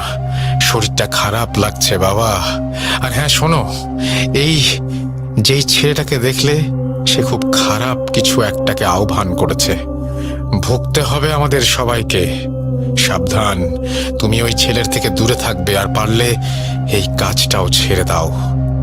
এই কথা বলে হুজুর আমাকে নিয়ে মাদ্রাসায় ফিরে এলেন। সেদিন মাদ্রাসায় ফিরে আমি শুয়ে পড়লাম। আমার ঘরে এসে ভাবছিলাম, এই ছেলেটা কিভাবে বুঝলো মহিলার স্বামীর সমস্যা, মহিলার স্বামী বা আমার ভাইকে কিভাবে চেনেন, ছেলেটার কানে কানে সে কি বা বলেছিল। এইসব ভাবতে ভাবতে আমি ঘুমিয়ে যাই। পরদিন সকালে আমি ঘুম থেকে উঠে সকালের খাবার খেতে বসলে আসগর হুজুরকে অনুপস্থিত দেখে ওনাকে ডাকতে ওনার রুমে যাই। অনেকক্ষণ ডাকাডাকির পরেও উনি দরজা না খুললে আমরা সবাই দরজা ভেঙে রুমে ঢুকে দেখি হুজুর মারা গেছেন। বিছানায় পড়ে আছে ওনার ভয়ার্ত মৃতদেহ, চোখ দুটো খোলা, আর ভয়ে মুখটা হাঁ ছিল ওনার। আমরা ওনার চোখ বন্ধ করে দিয়ে মসজিদে ঘোষণা দিয়ে ওনার জানাজা পড়িয়ে ওনার দাফন কাজ সম্পূর্ণ করি। আমি হুজুরের দাফন শেষে নিজেকে অনেক একা ভাবতে থাকি। কাঁদছিলাম বসে বসে, আর ভাবছিলাম বাবা মারা যাবার পর, আমার ভাইকে হারানোর পর হুজুরই আমার পরিবার ছিলেন। আমাকে আল্লাহ নেক রাস্তায় জ্ঞান দান করেছেন উনি আমাকে কবিরাজি শিক্ষা দিয়েছেন, আর উনি আমাকে একা রেখে চলে গেলেন। প্রচণ্ড মন খারাপের সময় আমি দেখলাম মাদ্রাসার গেইটের সামনে গতকালের সেই আমার বয়সী ছেলেটি দাঁড়ানো। ওকে দেখে আমার কেন যেন খুব রাগ হচ্ছিল। আমি ওকে বললাম, কেন এসেছেন আপনি, কি চান? ছেলেটি আমাকে বলল, আমার নাম ইমরান। গতকালকে হুজুরের করা কবিরাজি কাজ করেনি। মহিলার স্বামী এখনো শয়তানের কবজায়। হুজুরকে ডাকুন, আপনাদের সাহায্য দরকার। আমি কষ্টে আর দুঃখে ওনাকে বলি, কোথা থেকে নিয়ে আসবো হুজুরকে? মৃত ব্যক্তি কি ফিরে আসে? হুজুরের সাথে এটাই আমার প্রথম কাজ ছিল। এর আগে উনি কাজ করে ফিরে এসেছেন, কখনোই এমন অসুস্থ হননি। আর এবার এতই অসুস্থ হলেন যে একেবারে মারা গেলেন। এরপর উনি আমাকে বললেন, ইন্না লিল্লাহ। আল্লাহর দরবারে কে কখন ডাক পায় জানি না, তবে আজ একজনকে আপনি বাঁচাতে পারেন। দয়া করে চলুন। ওনার কথা শুনে আমি রেগে গেলে উনি বলেন, আপনিও তো কবিরাজ, শিক্ষা কেন নিয়েছেন? মানুষের উপকার করতে না? তাহলে পিছিয়ে যাচ্ছেন কেন? ওনার কথা শুনে আমি অনিচ্ছা সত্ত্বেও রাজি হয়ে যাই মহিলার স্বামীকে দেখতে। আমি আর ইমরান মহিলার বাসায় গিয়ে ওনার স্বামীর রুমে প্রবেশ করি। মহিলার স্বামী ঘুমিয়েছিলেন। আমি ওনার পাশে বসে ওনার হাতে আতর লাগিয়ে হাতে মালিশ করছিলাম, আর ওনার কনিষ্ঠাঙ্গুলি চেপে ধরতেই লোকটি চিৎকার দিয়ে মোটা গলায় বলে উঠল, রাবা, সাহায্য কর, আমি তোমার কৃতদাস, আমাকে সাহায্য করো। আমি তখন লোকটার আঙুল চেপে দেয়া বাড়িয়ে দিয়ে জিজ্ঞেস করি, কে তুই? কেন এই মানুষটাকে কষ্ট দিচ্ছিস? জানিস না মানুষের শরীর কবজা করা বারণ? কে তুই বল। সে আমার দিকে তাকিয়ে আমাকে হাতের ইশারায় আমার কান তার মুখের দিকে আনতে বলে। আমি কান তার মুখের দিকে আনলে সে ফিসফিসিয়ে বলে, রাবা আল সালাম, সে এসেছে, তোর ভাই তোর জন্য আসছে, সে এবার তোকে নিয়ে যাবে, প্রস্তুত হ। এই কথা শুনে ক্রোধে আমি তাকে জিজ্ঞেস করি, রাবা আল সালাম? এই রাবা আল সালামকে? কেন তুই তার নাম বললি? আমার ভাইয়ের সাথে ওর সম্পর্ক কি? আমার এই কথা শুনে ইমরান লোকটি গলায় হাত দিয়ে বলে, কোথায় আল সালাম, কোথায়? ইমরানের এই কথা শুনে আমি অবাক হয়ে গেলেও আয়াত পড়া থামাইনি। আমি আয়াত পড়া এরপর আরো বাড়িয়ে দেই, আর আঙুলে চাপ দেওয়ায় বাড়িয়ে দিলে লোকটি জোরে রাবা রাবা বলে চিৎকার করতে করতে বমি করে দেয়। লোকটির বমির রং ছিল একেবারে কালো। আমি বুঝতে পারলাম লোকটির ভেতরে থাকা শয়তান হয়তো চলে গেছে। আমি লোকটির জ্ঞান ফিরিয়ে খেজুর খাইয়ে ওনার উপর জিনের ভর এখনো আছে কিনা পরীক্ষা করে বুঝলাম যে না, লোকটি এখন সুস্থ। এরপর আমি আর ইমরান সেই মহিলার বাসা থেকে বের হয়ে এসে একটি চায়ের দোকানে বসলাম। বলে রাখা ভালো যে হুজুরের মতো কাজ করলেও আর মাদ্রাসায় থাকলেও আমি মাদ্রাসার বাইরে কখনোই টুপি বা পাঞ্জাবি পরে যেতাম না। গেঞ্জি আর প্যান্ট পরেই আমি বের হতাম, কারণ আমি চাইতাম না কেউ আমাকে হুজুর বলে সম্বোধন করুক আর পোশাকের জন্য সম্মান করুক। ইমরানকে আমি আমার চায়ের দোকানে নিয়ে বসলে ইমরান আমাকে বললেন, আব্দুল করিম আপনার বড় ভাই। আমি হতভম্ব হয়ে ওর দিকে তাকিয়ে বলি, হ্যাঁ, আপনি কি করে জানলেন? রাবা আল সালাম শুনে আপনি কেন এমন পাগলের মতো আচরণ করলেন? কি সে? এরপর উনি আমাকে বললেন, ও একটা জিন, শয়তান। ওর সাথে আমার অনেক পুরাতন সম্পর্ক। আমি ওকে জিজ্ঞেস করি যে ও যদি জিন হয় তবে ওই মহিলার স্বামীর শরীর থেকে কার কাছে সাহায্য চাচ্ছিল। ইমরান আমাকে বলল, কার কাছে সাহায্য চাইছে আমি জানি না। রাবা কে জানেন? আমি ইমরানের কথার আগামাথা কিছুই বুঝতে পারছিলাম না, তাই ওকে সবকিছু খুলে বলতে বলি, যেহেতু আমার ভাইয়ের নামটাও এখানে জড়িয়েছিল আর আমার ভাইকে খুঁজে পাওয়ারও আশা চমক দিচ্ছিল তখন। ইমরান আমাকে যা বলল তা শুনে আমার মাথা কাজ করা বন্ধ করে দিয়েছিল। রাগ, ক্ষোভ, কষ্ট, দুঃখ সবই আমি অনুভব করছিলাম একসাথে। পরের ঘটনাটি আমি ইমরানের ভাষাতেই বলছি। আমার বয়স তখন 12 কি 13। আমার জন্মের পর থেকেই একটা ক্ষমতা ছিল, আমি খারাপ কিছুর অস্তিত্ব বুঝতে পারতাম, মাঝে মাঝে দেখতেও পারতাম। কিন্তু আমার কথা আমার মা আর আমার দাদু ছাড়া কেউ বিশ্বাস করতো না। আমার বাবা এই জন্য অনেক বকাঝকাও করতেন। আমাদের গ্রামে একটা মিথ ছিল। মিথটি ছিল গ্রামের উত্তর পাশের দিঘিটিকে নিয়ে। প্রতি রমজানের ঈদের পরের দিন সেই দিঘির কাছে যাওয়া নাকি বারণ ছিল, কারণ সেই দিঘিতে নাকি 5-7 বছর আগে একজন বয়স্ক লোক নিজের গলা কেটে আত্মহত্যা করেছিল। আশ্চর্যের বিষয় হলো, যেই লোকটি সেদিন গলা কেটে দিঘিতে ঝাঁপ দিয়েছিল, সেদিন থেকে টানা 2 দিন লোকটি দিঘির মাঝে ভেসেছিল জীবিত অবস্থায়। দিঘির পানি অনেক গভীর থাকলেও মনে হতো যেন লোকটি দিঘির মাঝখানে গলা কাটা নিয়ে দাঁড়িয়ে আছে। গ্রামের মানুষ ভয়ে 2 দিন পর লাঠিসোঁটা নিয়ে মাছ ধরার ট্যাটা দিয়ে সেই লোকটির দিকে ছুঁড়ে মারে, তাকে পানিতে ডুবিয়ে দেয়। পরের বছর একই দিনে একই ঘটনা আবার ঘটে। এরপর থেকে ঈদের পরের দিন সেই দিঘির কাছে কেউ যেত না। যারাই সেই দিঘিতে মারা যেত তারা ডুবে যাওয়ার আগে একটা কথাই বলতো, সেই রাবা আল সালাম আসছে। এরপর থেকে প্রতি ঈদের দিন সেই দিঘির কাছের মসজিদে মিলাদ ও দোয়া মাহফিল হতো, যেন এই ঘটনা না ঘটে। আমি এই কথাগুলো বিশ্বাস স্থাপন করতে না পারায় এক রমজানের ঈদের পরের দিন মাগরিবের সময় সেই দিঘির কাছে যাই। দিঘির কাছে যেতেই আমি দেখতে পাই কালো একটি অবয়ব সেই দিঘির পানির মাঝখানে দাঁড়িয়ে আছে। আমি ভয় পেয়ে যাই আর চোখের ভুল ভেবে সেখান থেকে চলে আসি। সেদিন রাতে আমি খুব বাজে কিছু একটার অস্তিত্ব অনুভব করি।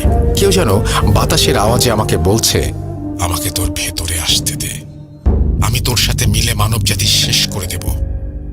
সেদিন রাতের বেলা আমি একটি স্বপ্ন দেখি যে হঠাৎ কেউ আমাদের ঘরের দরজা খুলছে।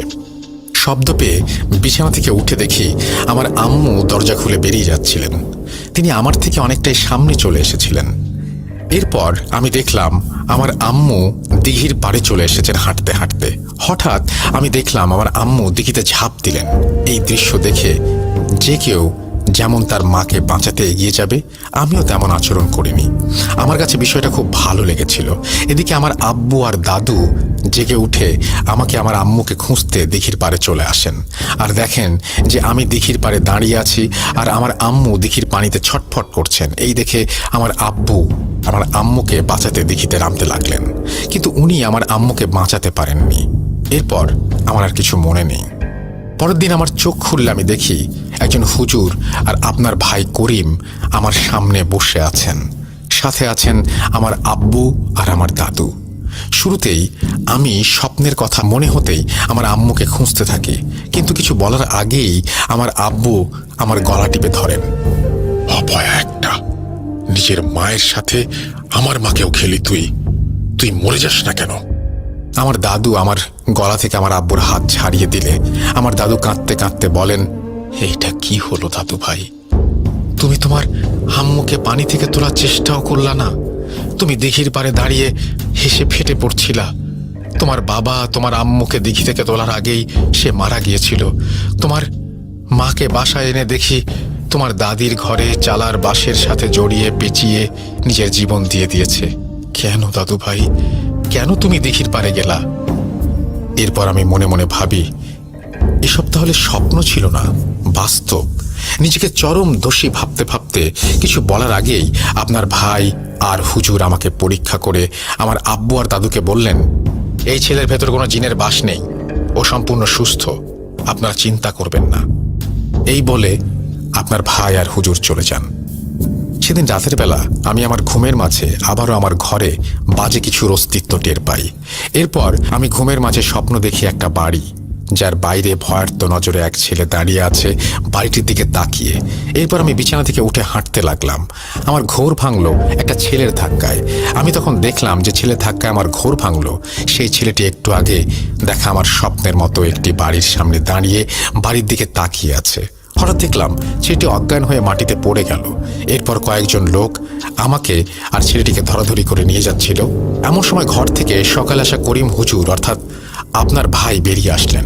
ওনার হাতে একটি বটি আর গায়ে রক্ত লাগানো ছিল। ওনাকে দেখে সবাই ভয়ে এদিক ওদিক ছোটাছুটি করতে লাগলো। করিম হুজুর আমার সামনে এসে দাঁড়ালেন। ওনার চোখ ঝুলে গিয়েছিল আর জিভ অনেকখানি মুখ থেকে বেরিয়ে গিয়েছিল। উনি আমাকে ফিসফিস করে বললেন, আসবো, তোর জন্য আসবো। আগে তোর ভাইকে মারবো, পরে তোকে জিম্মায় নিব। নাম মনে রাখিস, মারজান রাবা আল সালাম। এই কথা শেষ হতে আমি অজ্ঞান হয়ে যাই। সকালে উঠে দেখি আমি আমার দাদুর কোলে শুয়ে আছি। আমার দাদু আমাকে জানালেন যে গত রাতে আমাকে কি অবস্থায় পাওয়া গিয়েছিল। দাদুর কথা শুনে আমার আব্বু বললেন, শয়তান, এই ছেলে আমাদের ঘরের শয়তানের প্রতিনিধি হয়ে জন্মেছে। আরে ওকে বের করে দাও, বের করে দাও আব্বা, বের করে দাও। আর কত জীবন খাবে ও জানি না, বের করো। আব্বুর এই কথা শুনে আমার দাদু ঠিক করেন আমাকে শহরে আমার চাচার বাসায় পাঠিয়ে দেওয়া হবে। পরের দিন সকালে আমাকে আমার দাদু গ্রামের একজন পরিচিত লোকের সাথে করে শহরে পাঠিয়ে দেন। সেখান থেকে আমি পড়াশোনা করি আর একটা রেস্টুরেন্টে কাজ করি। আমি প্রতি রাতে মারজানকে অনুভব করি। ও আমাকে কবজা করেছিল আর আমার ছোটবেলা থেকে কিছু জিনিস দেখার ক্ষমতা আছে জন্য আমি মাঝে মাঝে বুঝতে পারি যে মারজান কার ক্ষতি করছে। যেই মহিলার স্বামীকে বাঁচালেন আজ সেই লোক আমার খুব কাছের ছিলেন। আমি যে রেস্টুরেন্টে কাজ করি তার বাইরের একটি দোকানের মালিক ছিলেন। উনি খুব আদর করতেন আমাকে। বহুদিন পরে আমি ঘুমিয়ে স্বপ্ন দেখছিলাম যে লোকটির ক্ষতি হচ্ছে, যেমনটা আমার আম্মুর বেলায় আর আপনার বেলায় দেখেছিলাম যে ওই মহিলার স্বামীর ক্ষতি হচ্ছে। তাই ঘুম থেকে উঠে দৌড়ে ওনাদের বাসায় চলে যাই। আমার বাসা আর ওনার বাসায় একই রোডে। রাতে মাঝে মাঝে আমরা একসাথে ফিরতাম।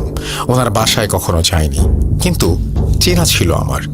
আমি যেদিন প্রথম মারজানের কবজায় গিয়েছিলাম সেদিন আপনার ভাই আর হুজুর আমাকে দেখতে আসলে মারজান আপনার ভাইয়ের শরীরে চলে যায় আর আপনার আব্বুকে মেরে ফেলে। আর এখন সে আপনাকে মারার জন্য খুঁজছে। ইমরানের মুখে এই ঘটনা শুনে আমি চায়ের দোকানের বেঞ্চ থেকে দাঁড়িয়ে যাই আর ওর মুখে সজোরে একটা ঘুষি মারি আর বলি, তুই দায়ী। আমার ভাইয়ের এই অবস্থার জন্য তুই দায়ী। আমার আব্বুর মৃত্যুর জন্য তুই দায়ী। আমার এমন অবস্থার জন্য তুই দায়ী। তুই সেদিন কেন মরে গেলি না? তাহলে ভাই তোদের বাসায় যেত না আর আমাদের এসব কিছু হতো না। আমি ইমরানকে মেরেছিলাম জন্য চায়ের দোকানে থাকা বাকি লোকেরা কি হয়েছে জানতে এলে ইমরান ওনাদের দূরে পাঠিয়ে দেন আর আমাকে বলেন, আমি মানছি এটা আমার দোষ, আমার জন্যই আজ এতগুলো মানুষ কষ্ট পাচ্ছে। এখন একটাই উপায়, যদি না চাই যে আর কেউ আমাদের মতো কষ্ট পাক, তাহলে আপনার ভাইকে খুঁজে বের করতে হবে আর মারজানকে শেষ করতে হবে। ইমরানের কথা শুনে আমি নিজেকে কিছুটা শান্ত করি। বলি, এই 12-13 বছর ধরে আমি নিজেও আমার ভাইকে খুঁজছি, কই খুঁজে তো পাচ্ছি না। এরপর ইমরান আমাকে বলেন, আমরা দুজন মিলে এখন থেকে করিম ভাইকে খুঁজব। তখন আমার মাথায় একটা প্রশ্ন উকি দেয়। আমি ইমরানকে জিজ্ঞাসা করি, আচ্ছা, মহিলার স্বামী উনি কেন বারবার সাহায্য চাচ্ছিলেন? রাবাল জালাম বলছিলেন। মারজানের ঘটনা বুঝলাম, কিন্তু সে রাবাল জালামকে? আমি যতটুকু জানি রাবাল জালাম আরবি শব্দ, এর মানে অন্ধকারের সর্দার। উত্তরে ইমরান বলে যে এই বিষয়ে সে কিছু জানে না। আমি ইমরানকে আবার জিজ্ঞাসা করি, মারজান যদি আমার ভাইয়ের শরীরে থাকে তাহলে মহিলার স্বামীকে কে কবজায় নিল? এর উত্তর ইমরানের জানা ছিল না। সেদিন চায়ের দোকান থেকে বের হয়ে আমি আর ইমরান বাসায় চলে যাই। রাতের বেলা আমি আমজাদ হুজুরের ঘরে গিয়ে ওনাকে সবকিছু খুলে বললে উনি আমাকে বলেন, আওয়াল, এসবের কিছুই আমি জানতাম না। তোমার ভাই আমার জন্য ওই জায়গায় গিয়েছিল, কিন্তু একটা বিষয় খেয়াল করেছ, আমিও কিন্তু গিয়েছিলাম, আমার কিন্তু কিছু হয়নি। আমি হুজুরকে আর কিছু না বলে নিজের ঘরে চলে আসি। আমি ঘুমিয়ে গিয়েছিলাম। এমন সময় আমার ঘরের দরজায় জোরে জোরে কড়া শব্দ পেলাম। আমি দরজা খুলে দেখি মাদ্রাসার এক ছাত্রের সাথে ইমরান দাঁড়িয়ে আছে। আমাকে দেখে বলল, আওয়াল ভাই, আমার বাড়িওয়ালার অবস্থা ওই মহিলার স্বামীর মতো, দয়া করে দেখবেন, চলুন। আমি কিছু না ভেবে আগরবাতি, আতর, একটা দড়ি নিয়ে চলে যাই ইমরানের বাড়িওয়ালার বাসায়। ওনার বাসায় গিয়ে আমরা দেখি বাড়িওয়ালার ছেলে আর স্ত্রী বসে আছে ভয়ার্ত চেহারায়। আমাকে দেখে ওনারা কাকুতি মিনতি শুরু করতে লাগলেন ওনাদের বাবার জীবন বাঁচানোর জন্য। আমি ওনাদের জিজ্ঞেস করলাম কি হয়েছে। বাড়িওয়ালা ছেলে যা বললেন তা ছিল কিছুটা এমন: আমার বাবা বৃদ্ধ মানুষ, হার্টের পেশেন্ট। প্রায় 1 মাস আগে স্ট্রোক করে উনি প্যারালাইজড হয়ে যান। আজ সন্ধ্যায় আমি আর আমার স্ত্রী নামাজ পড়ছিলাম। সাধারণত আমরা একসাথে নামাজ পড়ি না, কিন্তু আজ আমরা একসাথে এশার নামাজ পড়ছিলাম। আমি ইমাম হিসেবে শব্দ করে সূরা পড়ছিলাম। হঠাৎ আমাদের রুমে আমার আব্বু ঢুকলেন আর আমাদের দুইজনের গলা টিপে ধরে জায়নামাজ থেকে ফেলে দিলেন। আমাদের নামাজ ভঙ্গ হয়ে যায়। আমি একেবারে অবাক হয়ে যাই যে আব্বা তো প্যারালাইজড, হেঁটে এখানে কিভাবে এলেন। এরপর আমার আব্বার চোখ উল্টে যায় আর উনি রান্নাঘরে চলে যান। রান্নাঘর থেকে উনি একটা বটি নিয়ে রাবা না কি যেন একটা বলে ওনার নিজের গলায় চালাতে নিলে আমি আর আমার স্ত্রী মিলে ওনাকে ধরে ফেলি। এরপর বাসার সবার চেঁচামেচি শুনে পাশের বাসার মানুষ চলে আসে আর আব্বাকে ওই অবস্থায় দেখে ভয়ে চলে যায়। একমাত্র ইমরান আমাদের সাহায্য করে আর আমার আব্বাকে রুমে বেঁধে রেখে আপনাকে আনতে যায়। কিছু একটা করুন ভাই, আমার আব্বাকে বাঁচান। আমি ওনাদের কথা শুনে আল্লাহর নাম করে প্রবেশ করি ওনাদের আব্বার রুমে। আমাকে দেখে ইমরানের বাড়িওয়ালা মোটা গলায় বলে, তুই আবার এসেছিস? তোর ভাইয়ের মতো তুইও মরতে চাস? তোর ভাইকে আমরাই মেরেছি, এবার তুইও মরবি। বাড়িওয়ালার মুখে এই সমস্ত কথা শুনে আমি প্রচন্ড রেগে যাই। ইমরান ওনার হাত ধরে ফেলে আর আমি ওনার সামনে গিয়ে জিজ্ঞেস করি, আমার ভাই কোথায়? আলজালামকে, মারজানকে? সে আমাকে কিছুই বলতে চায় না। এরপর আমি তার হাতে আতর লাগিয়ে কনিষ্ঠাঙ্গুলি চেপে ধরে আয়াত পড়তে লাগলে সেও রুমের এক কোণায় তাকিয়ে বলতে থাকে, রাবা আল সালাম, সাহায্য করো, আমাকে সাহায্য করো, এই দুজনকে মেরে ফেলো, দয়া করে মেরে ফেলো। এরপর আমি হাতের চাপ কমিয়ে দিয়ে বলি, আমি তোকে কষ্ট দেব না, তুই আমাকে বলবি রাবা আল সালামকে, মারজানকে। এরপর বাড়িওয়ালার শরীরে থাকা শয়তান আমাকে সব বলতে রাজি হয়। সে আমাদের বলল যা কিছুটা এমন: রাবা আল সালাম মানে রাবা মানে সর্দার, আল সালাম মানে অন্ধকার। ও আমাদের সর্দার, আমাদের প্রভু, আমরা তার দাস, ওর কেনা গোলাম আমরা। মারজানি হচ্ছে রাবা আল সালাম, ওর আদেশেই আমরা মানুষের শরীরে কবজা করি। ও আমাদের নেতা, নেতা যা বলবে আমরা তাই শুনি। আমি তখন ওকে জিজ্ঞেস করি, ও যা বলবে তাই শুনবি? ওর এত ক্ষমতা থাকলে মানুষকেও নিজে কবজা না করে তোদের মাধ্যমে কবজা করাচ্ছে কেন? বল আমাকে। আর আমার ভাই কোথায়? এরপর সে মুচকি হেসে বলল, 13 বছর আগে তোর ভাই মারা গেছে, ওকে আল সালামই মেরেছে। এই কথা বলে সে হঠাৎ রুমের এক কোণে দাঁড়িয়ে হাত জোর করে কাঁদতে কাঁদতে বলে, মাফ করে দাও, মাফ করে দাও আমাকে, আমি কষ্ট সহ্য করতে না পেরে ওদের সব বলে দিয়েছি, ক্ষমা করো আমাকে। এই বলে বাড়িওয়ালা কাতরাতে থাকে। এরপর আমি ওনাকে জিজ্ঞাসা করলাম, আপনি কার সাথে কথা বলছেন? কে ওখানে? উনি চিৎকার দিয়ে বলেন, মারজান। ওনার এই কথা শুনে আমার রুহ কেঁপে ওঠে তখন। এরপর আমি কিছুক্ষণ চুপ থেকে ওনাকে আবার জিজ্ঞেস করি, মারজান?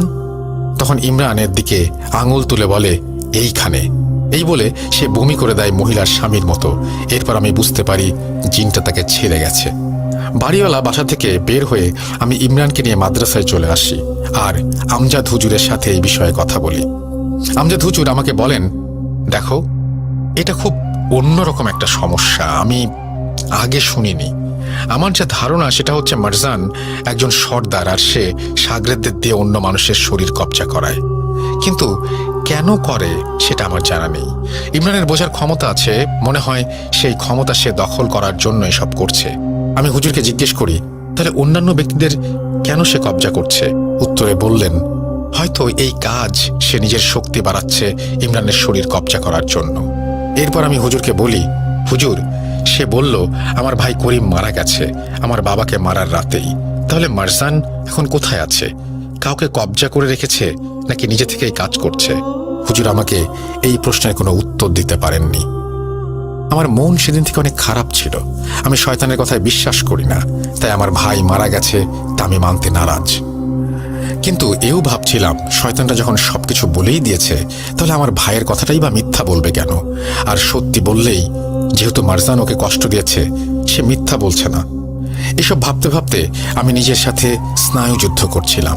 পরের দিন আমি ইমরানের বাসায় যাই আর ওকে বলি, আচ্ছা ইমরান, আপনার গ্রামেই তো সেই মিথ প্রচলিত যে রমজান মাসের ঈদের পরদিন সেই গ্রামের উত্তরে দেখিতে যাওয়া বারণ। তাহলে আপনার গ্রামের মানুষদের জিজ্ঞেস করলেই তো এর রহস্য জানা যাবে। উৎপত্তি যেহেতু আপনার গ্রামেই, চলেন আপনাদের গ্রামে যাই। ইমরান আমার কথায় রাজি হয়, আর এরপর আমরা দুজন মিলে ইমরানদের গ্রামের বাড়িতে যাই। ইমরানের গ্রামের বাড়িতে গেলে ইমরানের বাবা ইমরানকে দেখেই ক্রোধে ওনাকে মারতে চলে আসেন। শয়তান, তুই আবার এসেছিস, এবার কার জান নিবি?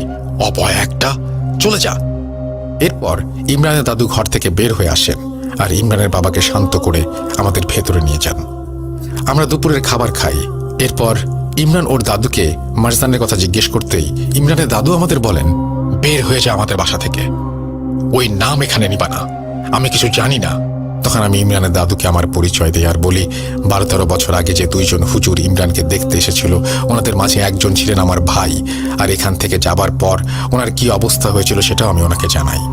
এরপর উনি শান্ত হন আর আমাদের একটা ডায়েরি দেন আর বলেন, মারজানকে নিয়ে যত কিছু জানার চেষ্টা আমি করেছি সব এখানে লেখা আছে, একটা ঠিকানাও আছে। আমাকে তো লোকে কিছু বলে নাই, তোমাদের বললেও বলতে পারে, যে দেখো। এরপর আমি আর ইমরান দাদুর ডায়েরি পড়ে যতটুকু জানতে পারি তা ছিল এমন, মারজান একটা জিন যে ধারণা মতে প্রথম একজনের উপর হাজির হয়, যার নাম মোহাম্মদ ইফতেখার উদ্দিন। কোনো কারণ ছাড়াই ওনার আচরণ বদলে যায়, আর উনি একদিন রাতের বেলা রান্নাঘর থেকে বটি নিয়ে দিঘির সামনে গিয়ে নিজের গলা কেটে দিঘির মাঝখানে চলে যান আর দাঁড়িয়ে থাকার মতো করে ভেসে থাকেন। 2 দিন ওইভাবেই ভাসার পর গ্রামবাসী তাকে ডুবিয়ে দেয়। ইফতেখার উদ্দিনের ঠিকানা সেই ডায়েরিতে লেখা ছিল, আর সেই ঠিকানা অনুযায়ী আমরা পাশের গ্রামে গিয়ে ইফতেখার উদ্দিনের বাড়ি খুঁজে বের করি। বাড়িতে ছিল ইফতেখার উদ্দিনের ছেলে আর ইফতেখার উদ্দিনের স্ত্রী। ওনারা আমাদের আসার কারণ জিজ্ঞেস করলেন। আমরা ওনাদের কারণ বললে ইফতেখার উদ্দিনের স্ত্রী আমাদের দূর দূর করে বাসা থেকে তাড়িয়ে দিলেন আর বললেন, আর কারো জান দিতে যাব না, যাও তোমরা। আমরা চলেই যাচ্ছিলাম হতাশ হয়ে, ঠিক তখন পেছন থেকে ইফতেখার উদ্দিনের ছেলে আমাদের ডাক দিয়ে বললেন, ভাই দাঁড়ান, কথা আছে। এরপর উনি আমাদের দিঘির পাড়ে নিয়ে যান আর বলেন, ভাই আমার আব্বা খুব ভালো মানুষ ছিলেন, এটা লোকে বলতো, আমি তো দেখি নাই ওনারে। আমি তখন আমার মায়ের পেটে, যখন আব্বা নিজের গলা কেটেছে। তবে আমি জন্মের পরে ময় মুরব্বীদের কাছে শুনেছিলাম যে আমার নানা আসছিল, সে নাকি আমার আব্বা মরার 1 বছর আগে একইভাবে নিজের গলা কেটেছিল। ওনার নাম জয়নাল মণ্ডল, ওনার বাড়ি পাশের গ্রামেই, ওইখানে খোঁজ নেন। এই বলে ইফতেখার উদ্দিনের ছেলে আমাদের ঠিকানা দিয়ে চলে যান। এরপর আমরা পাশের গ্রামে চলে যাই আর সেখানে জয়নাল মণ্ডলের বাসা খুঁজে বের করি। জয়নাল মণ্ডলের বাড়িতে ওনার নাতি পরিবার পরিজন নিয়ে বাস করছেন। ওনার নাতি আমাদের আসার কারণ জেনে বললেন, এই শয়তান আবার জেগেছে, সব দোষ আমার দাদির। আমি তখন ওনাকে এর মানে জিজ্ঞেস করলে উনি বলেন, আমার দাদি ছিল একটা ডাইনি, সবসময় মানুষের ক্ষতি করে বেড়াতো টাকার লোভে। জিন পালতো সে, দূর দূরান্তের গ্রাম থেকে মানুষ আর বাচ্চা কাচ্চা বশ করে নিয়ে আসতো সে। আমরা কিচ্ছু জানতাম না, তখন সব গ্রামের আশেপাশের অনেক ঘন জঙ্গল ছিল, তাই মানুষ ভাবতো যে যারা হারাচ্ছে তারা হয়তো জঙ্গলে সাপ বা জন্তুর হাতে মরছে। দাদি ছিল খুব চালাক, যাদের সংসারে খুব ঝামেলা হতো তাদের সে বলে দিত, তাই ওই লোকেরা খুঁজে না পাওয়া গেলে মানুষ ভাবতো যে তারা হয়তো সংসার ত্যাগ করেছে। বাচ্চাগুলো আনতো যখন গোসল করতে দিঘি বা পুকুর পাড়ে ঝাঁপ দিত, মানুষ ভাবতো তাদের ছেলে মেয়েগুলো হয়তো পানিতে ডুবে গেছে। ভাবছেন এগুলো আমরা জানলাম কিভাবে? বলি শোনেন। একবার আমার দাদি রোজার শুরু থেকে এতই অসুস্থ হলো যে বিছানায় পড়ে গেল। বলে না, রোজার সময় শয়তান বন্দি থাকে, তার শয়তান জিনগুলোও বন্দি ছিল। ঈদের পরের দিন সকালে দাদি আমার দাদাকে সব খুলে বলছিল, কারণ ওনার পালা জিনগুলো নাকি এতদিন বলি না পেয়ে খুব রেগে আছে আর ওনাকে এখনই মারতে চায়। শেষ সময়ে নিজের ভুল বুঝে দাদি আল্লাহ আর দাদুর কাছে মাফ চেয়েছিল। সেই রাতের বেলা দাদি 2 গ্রাম পরে দিঘিতে যেয়ে নিজের গলা কেটে দিঘিতে ভাসিয়ে দিয়েছিল। 2 দিন 3 দিন পর সে মরেছিল। এরপরে সেই জিন আমার দাদাকেও মেরেছে। পরে আমার ফুপা ইফতেখার উদ্দিনও মরেছে। ওনারা 2 জনই ঈদের পরের দিন ওই দিঘির আশেপাশে গিয়েছিল। এরপর থেকে ওই দিঘিতে ঈদের পরের দিন আর কেউ যায় না। এই হলো ঘটনা। এরপর উনি আমার আর ইমরানের পরিবারের জন্য দুঃখ প্রকাশ করে আমাদের বিদায় জানালেন। আমরা শহরে ফিরে আমজাদ হুজুরের সাথে বিষয়টি নিয়ে আলাপ করি। হুজুর আমাদের বলেন যে মারজান নাকি এখন এসব ক্ষমতার জন্যই করছে বলে উনি মনে করেন। বলি নিয়ে সে ক্ষমতা বাড়িয়েছে, আর এখন সে এমন একজনকে চাচ্ছে যার অতি প্রাকৃত কিছু বোঝার ক্ষমতা আছে, কারণ ওর মাধ্যমে হয়তো সে কোনো কাজ হাসিল করবে বা ওর শরীরে নিজেকে লুকিয়ে ফেলতে পারবে। কারণ ইমরান ছোট থেকেই মারজানের শত্রু, তাই তার শরীরে গেলে কেউ ইমরানকে সন্দেহ করবে না, আর ইমরানের ক্ষমতা কাজে লাগিয়ে সে মানুষের ক্ষতি করবে, আরও শক্তিশালী হবে। হুজুর আমাদের এও জানালেন যে আমাদের সবার আগে মারজানকে খুঁজে বের করতে হবে যে আসলে সে কার শরীরে আছে। এরপর আমি আমার ঘরে চলে যাই আর ইমরান ওর বাসায় চলে যায়।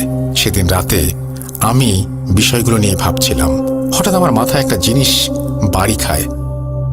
ইমরানের বাড়িওয়ালা বলেছিল তোর ভাইকে আমরাই মেরেছি। তাহলে কি আমার ভাইয়ের উপর মারজান ভর করেনি কখনো? আমার ভাইয়ের কাছ থেকে পালানোর সময়ও কি সে বলেছিল যে আমরা আসবো? এও বলেছিল ও আসবে, ইমরানকে বলেছিল আসবো, নাম মনে রাখিস মারজান। এরপর বলেছিল রাবাল জালাম, মানে অন্ধকারের সর্দার। মারজানের সাগরের জিনগুলো ওকে রাবাল জালাম ডাকত, কিন্তু ও তো নিজেকে এই নামে ডাকবে না। আর আমরা আসবো এর মানে তো মারজান জানবে না, কারণ মারজান আসলে সে বলতো আমি আসবো। আমার এই কথাগুলো আমি সাথে সাথে আমজাদ হুজুরকে জানাই। আমজাদ হুজুর আমাকে বলেন, আচ্ছা আওয়াল, এমনও তো হতে পারে মারজান কখনো ইমরানের শরীর থেকে বেরই হয়নি, সে তার এক সাগরেদকে দিয়ে করিমকে কবজা করিয়েছিল। তাহলে কি ইমরানই মারজান? হুজুরের এই কথা শুনে আমার পায়ের নিচ থেকে মাটি সরে যায়, আমার খটকা লাগতে শুরু করে। কারণ ইমরানের বাড়িওয়ালাকে যখন জিজ্ঞেস করেছিলাম যে মারজান কোথায়, সে ইমরানের দিকে আঙুল তুলে বলেছিল এইখানে। তাহলে কি ইমরানই মারজান? এই ভেবে আমি আমার তসবিহ আর প্রয়োজনীয় জিনিস নিয়ে ইমরানের বাড়িতে রওনা দেই। ইমরানের বাড়ি যেতে যেতে আমি ভাবছিলাম, আমি কি তাহলে মারজানের সাথে থেকেই মারজানকে খুঁজছি? ভাবতে ভাবতে আমি ইমরানের বাসায় পৌঁছে যাই। ইমরানের বাসায় পৌঁছে আমি ওর ঘরে বসে ওকে জিজ্ঞেস করি, ইমরান, ছোটবেলায় যেদিন আমার ভাই আর আমজাদ হুজুর আপনার বাড়িতে এসেছিলেন, সেদিন আপনারা কয়জন ছিলেন ঘরে? উনি বললেন 5 জন। আমি জিজ্ঞেস করি কে কে? উনি উত্তর দেন, আমি, আব্বু, দাদু, আপনার ভাই আর আমজাদ হুজুর। আমি ইমরানকে বলি, আমার ভাই আমার বাসার সামনে আপনাকে কি বলেছিল মনে আছে? উনি বলেছিলেন যে আসবো, তোর জন্য আসবো, নাম মনে রাখিস মারজান, রাবা আল সালাম। ইমরান বলল হ্যাঁ। আমি বললাম, আর আমাকে কি বলেছিল খেয়াল আছে? আমাকে বলেছিল আসবো। প্রথমত মারজান নিজেকে রাবা আল সালাম বলবে না, কারণ এটা ওর নাম নয়, আর ওর উপাধিও সাগরেদ জিনরা ওকে দিয়েছে। দ্বিতীয়ত আমাকে আমার ভাইয়ের মাধ্যমে সে বলেছে আমরা আসবো, কিন্তু এটা যদি মারজান নিজে হতো সে বলতো আমি আসবো, আমরা কেন বলবে? আমার কথা শুনে ইমরানও এই বিষয়গুলো নিয়ে ভাবতে থাকে আর আমার দিকে তাকাতে থাকে। একটু থেমে সে বলল, আপনি কি ভাবছেন আমি মারজানের কবজায়? আপনি আমাকে সন্দেহ করছেন? আমি তখন ইমরানকে বলি, আমাকে মাফ করবেন, কিন্তু আমি আপনাকে সন্দেহ করছি। এর যথেষ্ট কারণ আছে। প্রথমত, আপনি যে রেস্টুরেন্টে কাজ করেন তার সামনে দোকানের মালিক যার সাথে আপনার ভালো সম্পর্ক, তাকে জিন কবজা করেছিল। আপনার বাড়িওয়ালাকে কবজা করেছিল। আপনার আশেপাশে যারা আছে তাদের সবারই কেন এমন হচ্ছে? কোনো উত্তর আছে? আমাকে প্রমাণ দিন আপনি মারজান নন। এরপর ইমরান রেগে গিয়ে আমাকে জোরে একটা ধাক্কা দিয়ে রুম থেকে বের হয়ে যায় আর বলতে থাকে, ছোটবেলা থেকে আমি ওকে খুঁজে বেড়াচ্ছি, প্রতিশোধ নিতে চাচ্ছি, আর আপনি বলছেন আমি মারজান? বাহ! এরপর আমি ওনার হাত ধরে বলি, সরি, কিন্তু আমাকে এটা করতেই হবে। এরপর আমি আমার হাতে থাকা তসবিহ পড়ে, আমার জানা আয়াতগুলো পড়ে ইমরানের মাথায় হাত লাগিয়ে দেই, ওর কনিষ্ঠাঙ্গুলি চেপে ধরি, ওর মুখে পবিত্র খেজুর গুঁজে দিয়ে দোয়া পড়তে থাকি। কিন্তু কোনো কিছুই আসর করছিল না ওকে। মনে হচ্ছিল যে সে একেবারে স্বাভাবিক, তার শরীরের জিনের কোনো ভর নেই। এরপর আমি ওনাকে বলি, চলুন মসজিদে নামাজ পড়ব। আমরা দুজনে একসাথে নামাজ পড়ি। এরপর আমি নিশ্চিত হই ইমরান মারজান নয়। আমি দ্বিতীয় দ্বিধায় পড়ে যাই, তাহলে মারজান কার শরীরে ঢুকিয়ে আছে? কোনো সন্দেহ নেই যে সেদিন উপস্থিত 5 জনের মাঝেই মারজান একজনের ভেতরে আছে, কারণ ইমরানের দাদা বাড়ি থেকে বের হবার রাস্তা সেখানে উপস্থিত 5 জন ছাড়া আর কেউ জানে না। এরপর আমি ইমরানকে জিজ্ঞেস করি, আপনার বাবার আচরণ কেমন মনে হয় না আপনার? যেমন মারজানের গোলাম জিন্ডা আপনাকে দেখতে পাবে না, তেমনি আপনার আব্বাও আপনাকে দেখতে পারে না। উনি নয় তো? এরপর আমরা দুজন মিলে আবার ইমরানের দাদুর বাড়িতে ফিরে যাই আর ওনার বাবার ঘুমানোর জন্য অপেক্ষা করতে থাকি। এরপর ওনার বাবা ঘুমালে আমরা ওনার বাবার মাথায় তসবিহ পড়ে আল্লাহ কালাম উচ্চারণ করে ফুঁ দিয়েও কোনো প্রতিক্রিয়া পাচ্ছিলাম না। আমরা তখন বুঝতে পারলাম যে না, ইমরানের আব্বাও মারজান না, কোনো জিনেরই কবজায় নেই সে। এরপর আমরা ইমরানের দাদুর বাড়ি থেকে বের হয়ে আসি। এরপর আমজাদ হুজুরের সাথে আমি এই বিষয়ে কথা বলি। হুজুর আমাকে বলেন, আমি আসলে বুঝতে পারছি না কি হচ্ছে এসব। সবাই যদি সুস্থ থাকে তাহলে মারজান গেল কোথায়? আমি এর উত্তর জানতাম না। এভাবেই ভাবতে ভাবতে দিন কেটে যাচ্ছিল। হঠাৎ একদিন ইমরান মাদ্রাসায় এসে আমাকে ডাকতে লাগলেন। আমি ওনাকে কি হয়েছে জিজ্ঞেস করলে উনি আমাকে বললেন, ভাই, আমার বাসার একজন মেম্বারের এবার সেম অবস্থা, আসুন সাহায্য করুন। আমি আমার তসবিহ আর বাকি জিনিসপত্র নিয়ে চলে যাই ভাইয়ের সাথে। রাস্তায় যেতে যেতে আমি ওনাকে জিজ্ঞেস করি কি হয়েছে ওনার বাসায় মেম্বারের। উনি আমাকে বলেন, আমি আর আমার এক বন্ধু রুম নিয়ে সেই বাসায় থাকি। আমরা দুজন একই রেস্টুরেন্টে কাজ করি। আজ সন্ধ্যার পর বাসায় ফিরে দেখি সে আয়নায় নিজের মাথা ফাটিয়েছে আর আয়নাও ভেঙে ফেলেছে। রান্নাঘরে যেতে নিচ্ছিল, দেখে আমি রান্নাঘরের দরজা বন্ধ করে দিয়ে এসেছি। বাসায় পৌঁছে ইমরান ভাইয়ের রুমে প্রবেশ করতেই ইমরান ভাইয়ের বন্ধু ভারী গলায় বলে উঠলেন, কিরে, খুঁজে পেলি না? রাবাকে এত সহজে খুঁজে পাবি না, তোরা মরবি। আল সালাম, এই দুজনকে মেরে ফেল, দয়া করে মেরে ফেল। আমি এরপর তসবিহ আর আয়াত পড়ে ইমরান ভাইয়ের বন্ধুকে জিজ্ঞাসা করলাম, কে তুই, নাম বল। এরপর এক ঝটকায় আমাকে আর ইমরানকে ছিটকে ফেলে দিল। আমরা নিজেরা সামলে উঠে ওনাকে বাঁধবার জন্য দড়ি খুঁজছিলাম। ইমরান ভাই দড়ি আনতে রুম থেকে বের হয়ে যায়।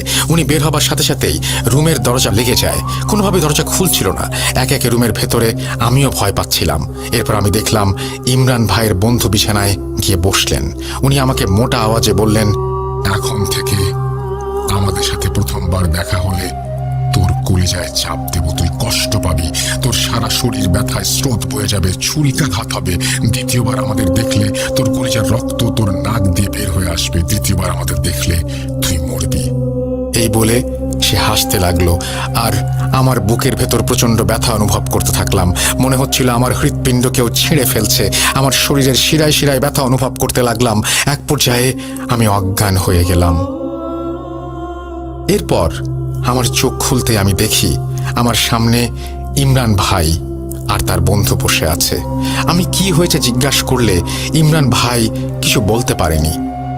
এরপর ইমরান ভাইকে আমি একটু সাইডে নিয়ে গিয়ে ওনার বন্ধুর কথা জিজ্ঞেস করলে উনি বলেন, আপনি তো কাজ করেছেনই, আমার বন্ধু তো বমি করে নর্মাল হয়ে গেছে। এই কথা শোনার পর আমি মাদ্রাসায় ফেরার প্রস্তুতি নেই, কিন্তু রুম থেকে বের হবার আগেই বুকের ব্যথায় পড়ে যাই। ইমরান ভাই আমাকে বারবার জিজ্ঞেস করেন কি হয়েছে, আমি তা ওনাকে কিছু বলিনি। এরপর আমি একটা রিকশায় করে মাদ্রাসায় ফিরি। মাদ্রাসায় ফিরে আমি আমজাদ হুজুরের সাথে বসে কথা বলছিলাম। আমি ওনাকে একবার জিজ্ঞেস করলাম, হুজুর, যারা কবিরাজি করেন তারা কি কিছু অনুভব করেন বা ক্ষতিগ্রস্ত হন? হুজুর আমাকে বললেন, আসলে আল্লাহর কালাম সব থেকে শক্তিশালী, ভালোভাবে নিয়ম মতো কাজ করলে কিছুই হবে না, কিন্তু কেউ যদি এদের নিয়ে একেবারে আচ্ছন্ন হয়ে যায় আর ওদের সাথে বারবার যুদ্ধে জড়ায় তাহলে ক্ষতি হতে পারে। এরপর হুজুর আমার সাথে অন্যান্য বিষয়ে কথা বলার মাঝে থেমে গেলেন আর বললেন, আওয়াল, তুমি আমাকে এটা জিজ্ঞেস করলা, কি হয়েছে বলো আমাকে, তুমি কিছু অনুভব করছো? আমি হুজুরকে কোনো উত্তর না দিলে একটা ধমক দিলেন তিনি। এরপর আমি চুপ থাকলে উনি আমাকে বললেন, এই এক শয়তানের পেছনে জীবন দিতে চাচ্ছ তুমি? নিজের জীবন নিয়ে ভাবো, এসব থেকে সরে আসো, এখনো সময় আছে, শয়তান তোমাকে গ্রাস করে নিচ্ছে, কি হয়েছে বলো। এরপর আমি হুজুরকে ইমরান ভাইয়ের বন্ধুর বলা কথাগুলো বললে উনি আমাকে বলেন, প্রমাণ পাচ্ছ, মরে যাবা তুমি এইভাবে? আমি আজকে ইমরানকে ডেকে বলে দিব যে তুমি আর এসবে নেই। আমি কোনো কথা না বলে চলে আসি সেদিন হুজুরের ঘর থেকে। 5 দিন পর মাদ্রাসায় এলেন এক ভদ্রলোক তার ছেলের সমস্যা নিয়ে। যথারীতি আমি ভদ্রলোকের ছেলেকে দেখতে যাই। ভদ্রলোকের বাসায় গিয়ে ওনার ছেলেকে দেখলাম, দেখে মনে হচ্ছিল সে নর্মাল। আমি ভদ্রলোককে জিজ্ঞেস করলাম, আপনার ছেলের সমস্যা কি আসলে? উনি বললেন, আমার ছেলেটা খুব শান্ত স্বভাবের, কখনোই রাগারাগি করে না, কিছুদিন ধরে স্কুলের টিচারদের সাথে পর্যন্ত হাতাহাতি করছে, বাজে গালাগাল দিচ্ছে, আর রাত হলে জানালার পাশে বসে কার সাথে যেন কথা বলছে। জিজ্ঞেস করলে বলে মারজানের সাথে কথা বলছে।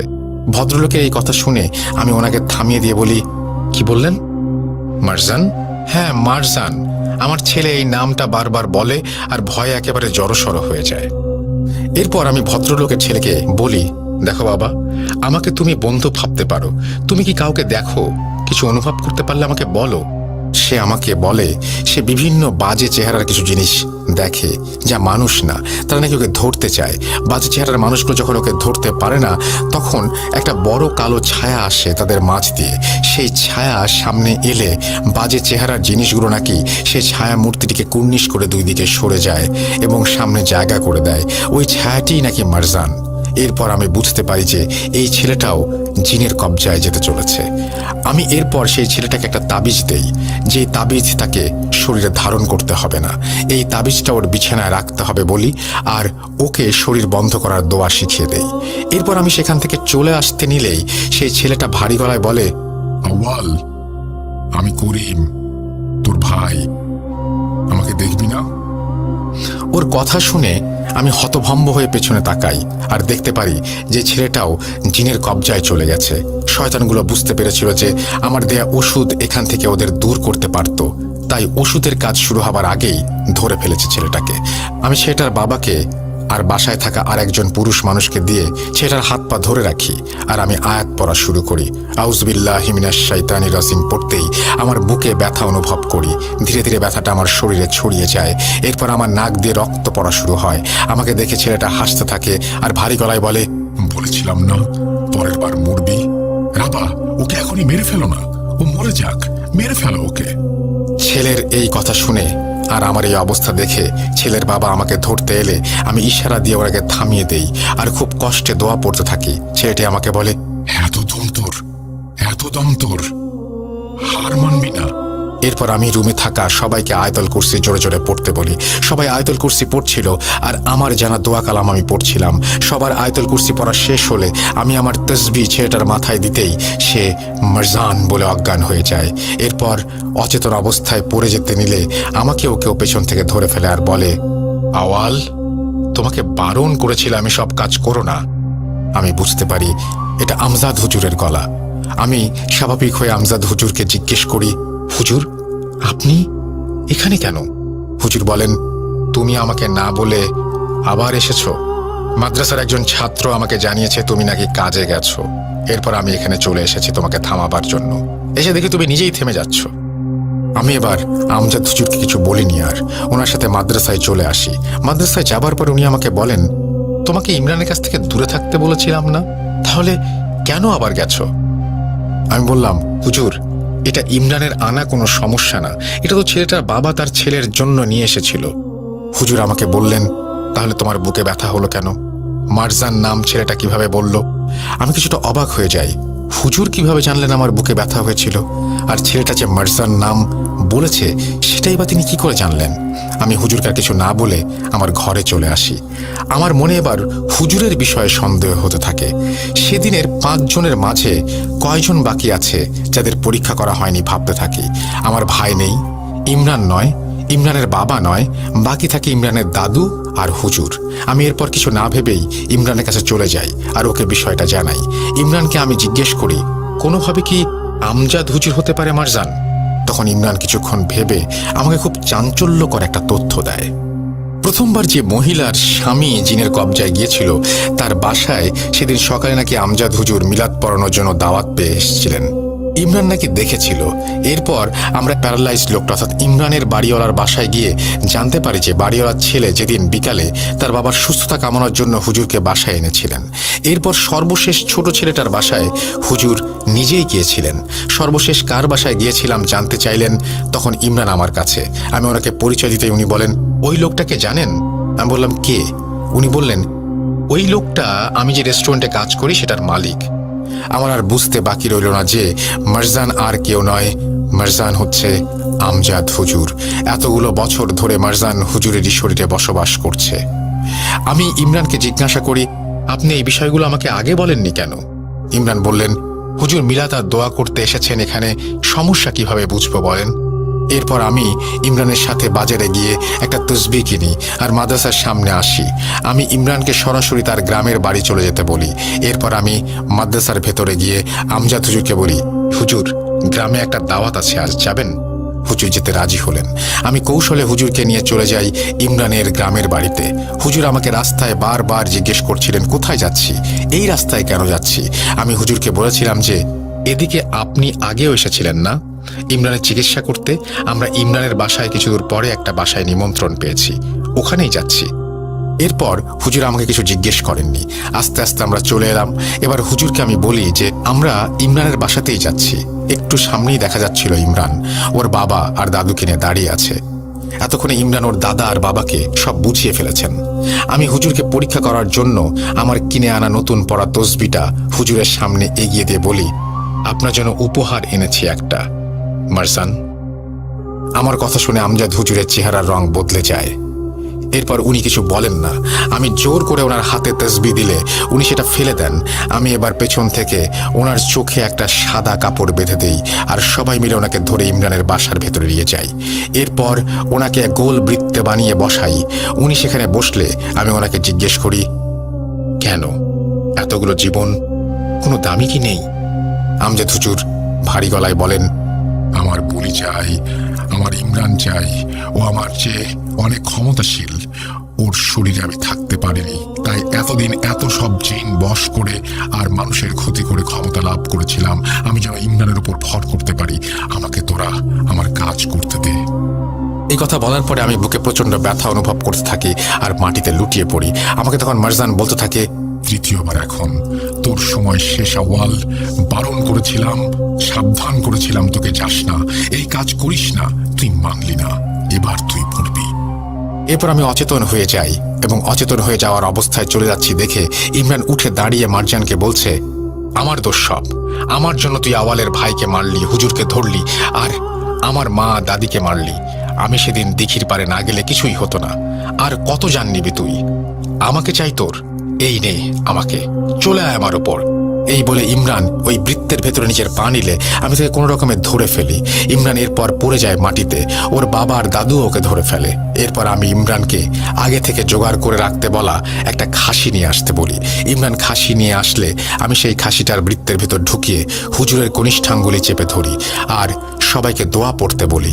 আমি আমার তসবিহ হুজুরের গলায় ঝুলিয়ে দিয়ে দোয়া পড়তে থাকি আর আমার পায়ের নিচ থেকে মাটি কাঁপছিল আর মুখ দিয়ে পানির মতো রক্ত বের হচ্ছিল। আমি তারপরেও দোয়া পড়েই যাচ্ছিলাম। আমি অজ্ঞান হয়ে যাচ্ছিলাম মনে হচ্ছিল। এরপর আমি ইমরানকে বলি হুজুরের গলা থেকে তসবিহ সরাবার জন্য। ইমরান তসবিহ সরালে অজ্ঞান হবার একটু আগে আমি দেখলাম আমজাদ হুজুর বমি করা শুরু করেছেন আর অজ্ঞান হয়ে গেলেন। এরপর আমিও অজ্ঞান হয়ে যাই। জ্ঞান ফিরতে দেখি আমজাদ হুজুর আমার সামনে শুয়ে আছেন আর খাসিটা এখনও দাগের ভেতরে। হুজুরকে টর্চার করার ফলে মারজান তার শরীর থেকে বের হতে বাধ্য হচ্ছিল। হুজুরের বয়স হয়ে গিয়েছিল, তাই তার শরীর দুর্বল থাকায় মারজান বেশি শক্তি প্রয়োগ করতেও পারেনি। হুজুরের শরীর থেকে বেরিয়ে সে মাধ্যম হিসেবে খাসিটার শরীরে চলে গেছে, কারণ দাগ দিয়ে যাওয়ার সময় রাস্তা বন্ধ করা ছিল। দেখলাম খাসিটা দাগ থেকে বের হবার জন্য ছটফট করছে, কিন্তু বের হতে পারছে না। আমি নিশ্চিত হলাম যে মারজান এখন সেই খাসিটার শরীরে। এরপর আমি, ইমরান ও ইমরানের বাবা মিলে খাসিটার গলায় তসবিহ দিয়ে দোয়া পড়ে মারজানকে খাসির শরীরে বন্দি করে খাসিটাকে নিয়ে গিয়ে সেই দিঘির পাড়ে জবাই করে ফেলে দিয়ে আসি। একটা কবর খুঁড়ে সেখানে ওকে কবর দেই। এরপর হুজুরের জ্ঞান ফিরলে হুজুর এই 12-13 বছরের কিছুই মনে করতে পারেন না। হুজুর মারা গেছেন প্রায় 9-10 বছর হবে। ইমরান এখনো ভালো আছে।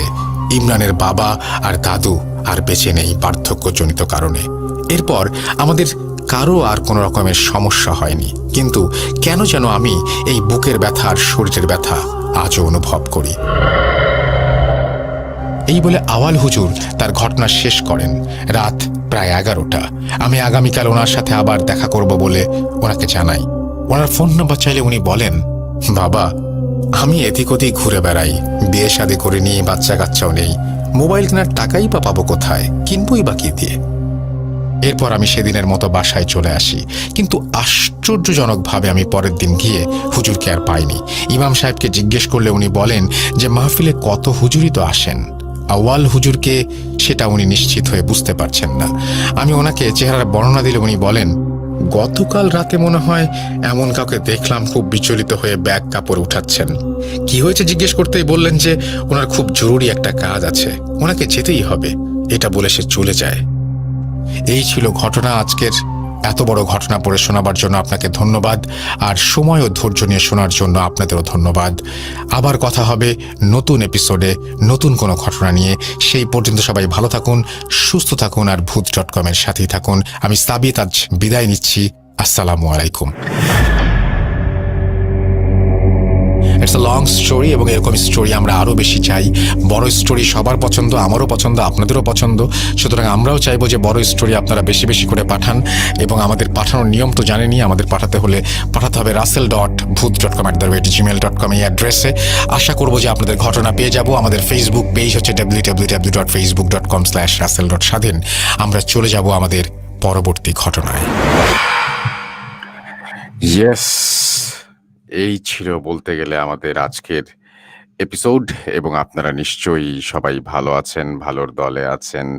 এবং আপনাদেরকে আমি যাওয়ার আগে জানিতে চাই আমাদের ইমেল অ্যাড্রেস। আমাদের ইমেল অ্যাড্রেস হচ্ছে russell.booth.com@gmail.com। আপনারা সবাই অনেকক্ষণ পর্যন্ত আমাদের সঙ্গে ছিলেন, সেজন্য আপনাদেরকে অসংখ্য ধন্যবাদ। কারণ এই শোতে যদি আমরা সবাই একসঙ্গে না থাকি তাহলে শোটার যে মজাটা, সেই মজাটা আসলে মিস হয়ে যায়। Thank you very much for being with us. এবং আগামী সপ্তাহে নিশ্চয়ই আবারও ফিরে আসবো। আগামী সপ্তাহে কিন্তু স্পেশাল ইমেল এপিসোড থাকার কথা। তো সেটার জন্য আপনারা সবাই প্রস্তুতি নেবেন আশা করি। এবং আজকে অনেক রাত হয়ে গেছে, রাত 1:28 বাজে এখন। সুতরাং এখন বিদায় নিতে চাই। এবং আমাদের কিন্তু কোনো ধরনের, আপনারা বুঝতেই পারছেন, এই শোটাও কিন্তু লাইভ, রাইট? আর প্রত্যেক শুক্রবার রাত 11:59 স্বাধীন মিউজিক অ্যাপে আমরা শো করি। ভূত.com-এর নতুন নতুন সব ঘটনা শুনতে সেইখান থেকে শুনে ফেলুন। ইউটিউবে যারা শুনছেন তারা আমাদের চ্যানেলটি সাবস্ক্রাইব করুন। যারা আমাদের ফেসবুক পেজে রয়েছেন বা গ্রুপে রয়েছেন তারা আরও বেশি মানুষকে ইনভাইট করুন, আমাদের পেজ এবং গ্রুপ শেয়ার করুন। এবং সেই সাথে আজকের এতক্ষণ পর্যন্ত আমাদের সঙ্গে থাকার জন্য ধন্যবাদ জানিয়ে আমাদের আজকের এই ভূত.com এক্সট্রা 12তম এপিসোড শেষ করছি। আল্লাহ হাফেজ। কথা হবে আগামীকাল, অর্থাৎ আজকেই রাত 12টা যেহেতু বেজে গেছে, শুক্রবার রাত 11:59 স্বাধীন মিউজিক অ্যাপে, এবং আগামীকাল অর্থাৎ শনিবার রাত 11:59 স্বাধীন মিউজিক অ্যাপে পাতালপুরে। Thank you very much. ভালো থাকবেন সবাই। আল্লাহ হাফেজ।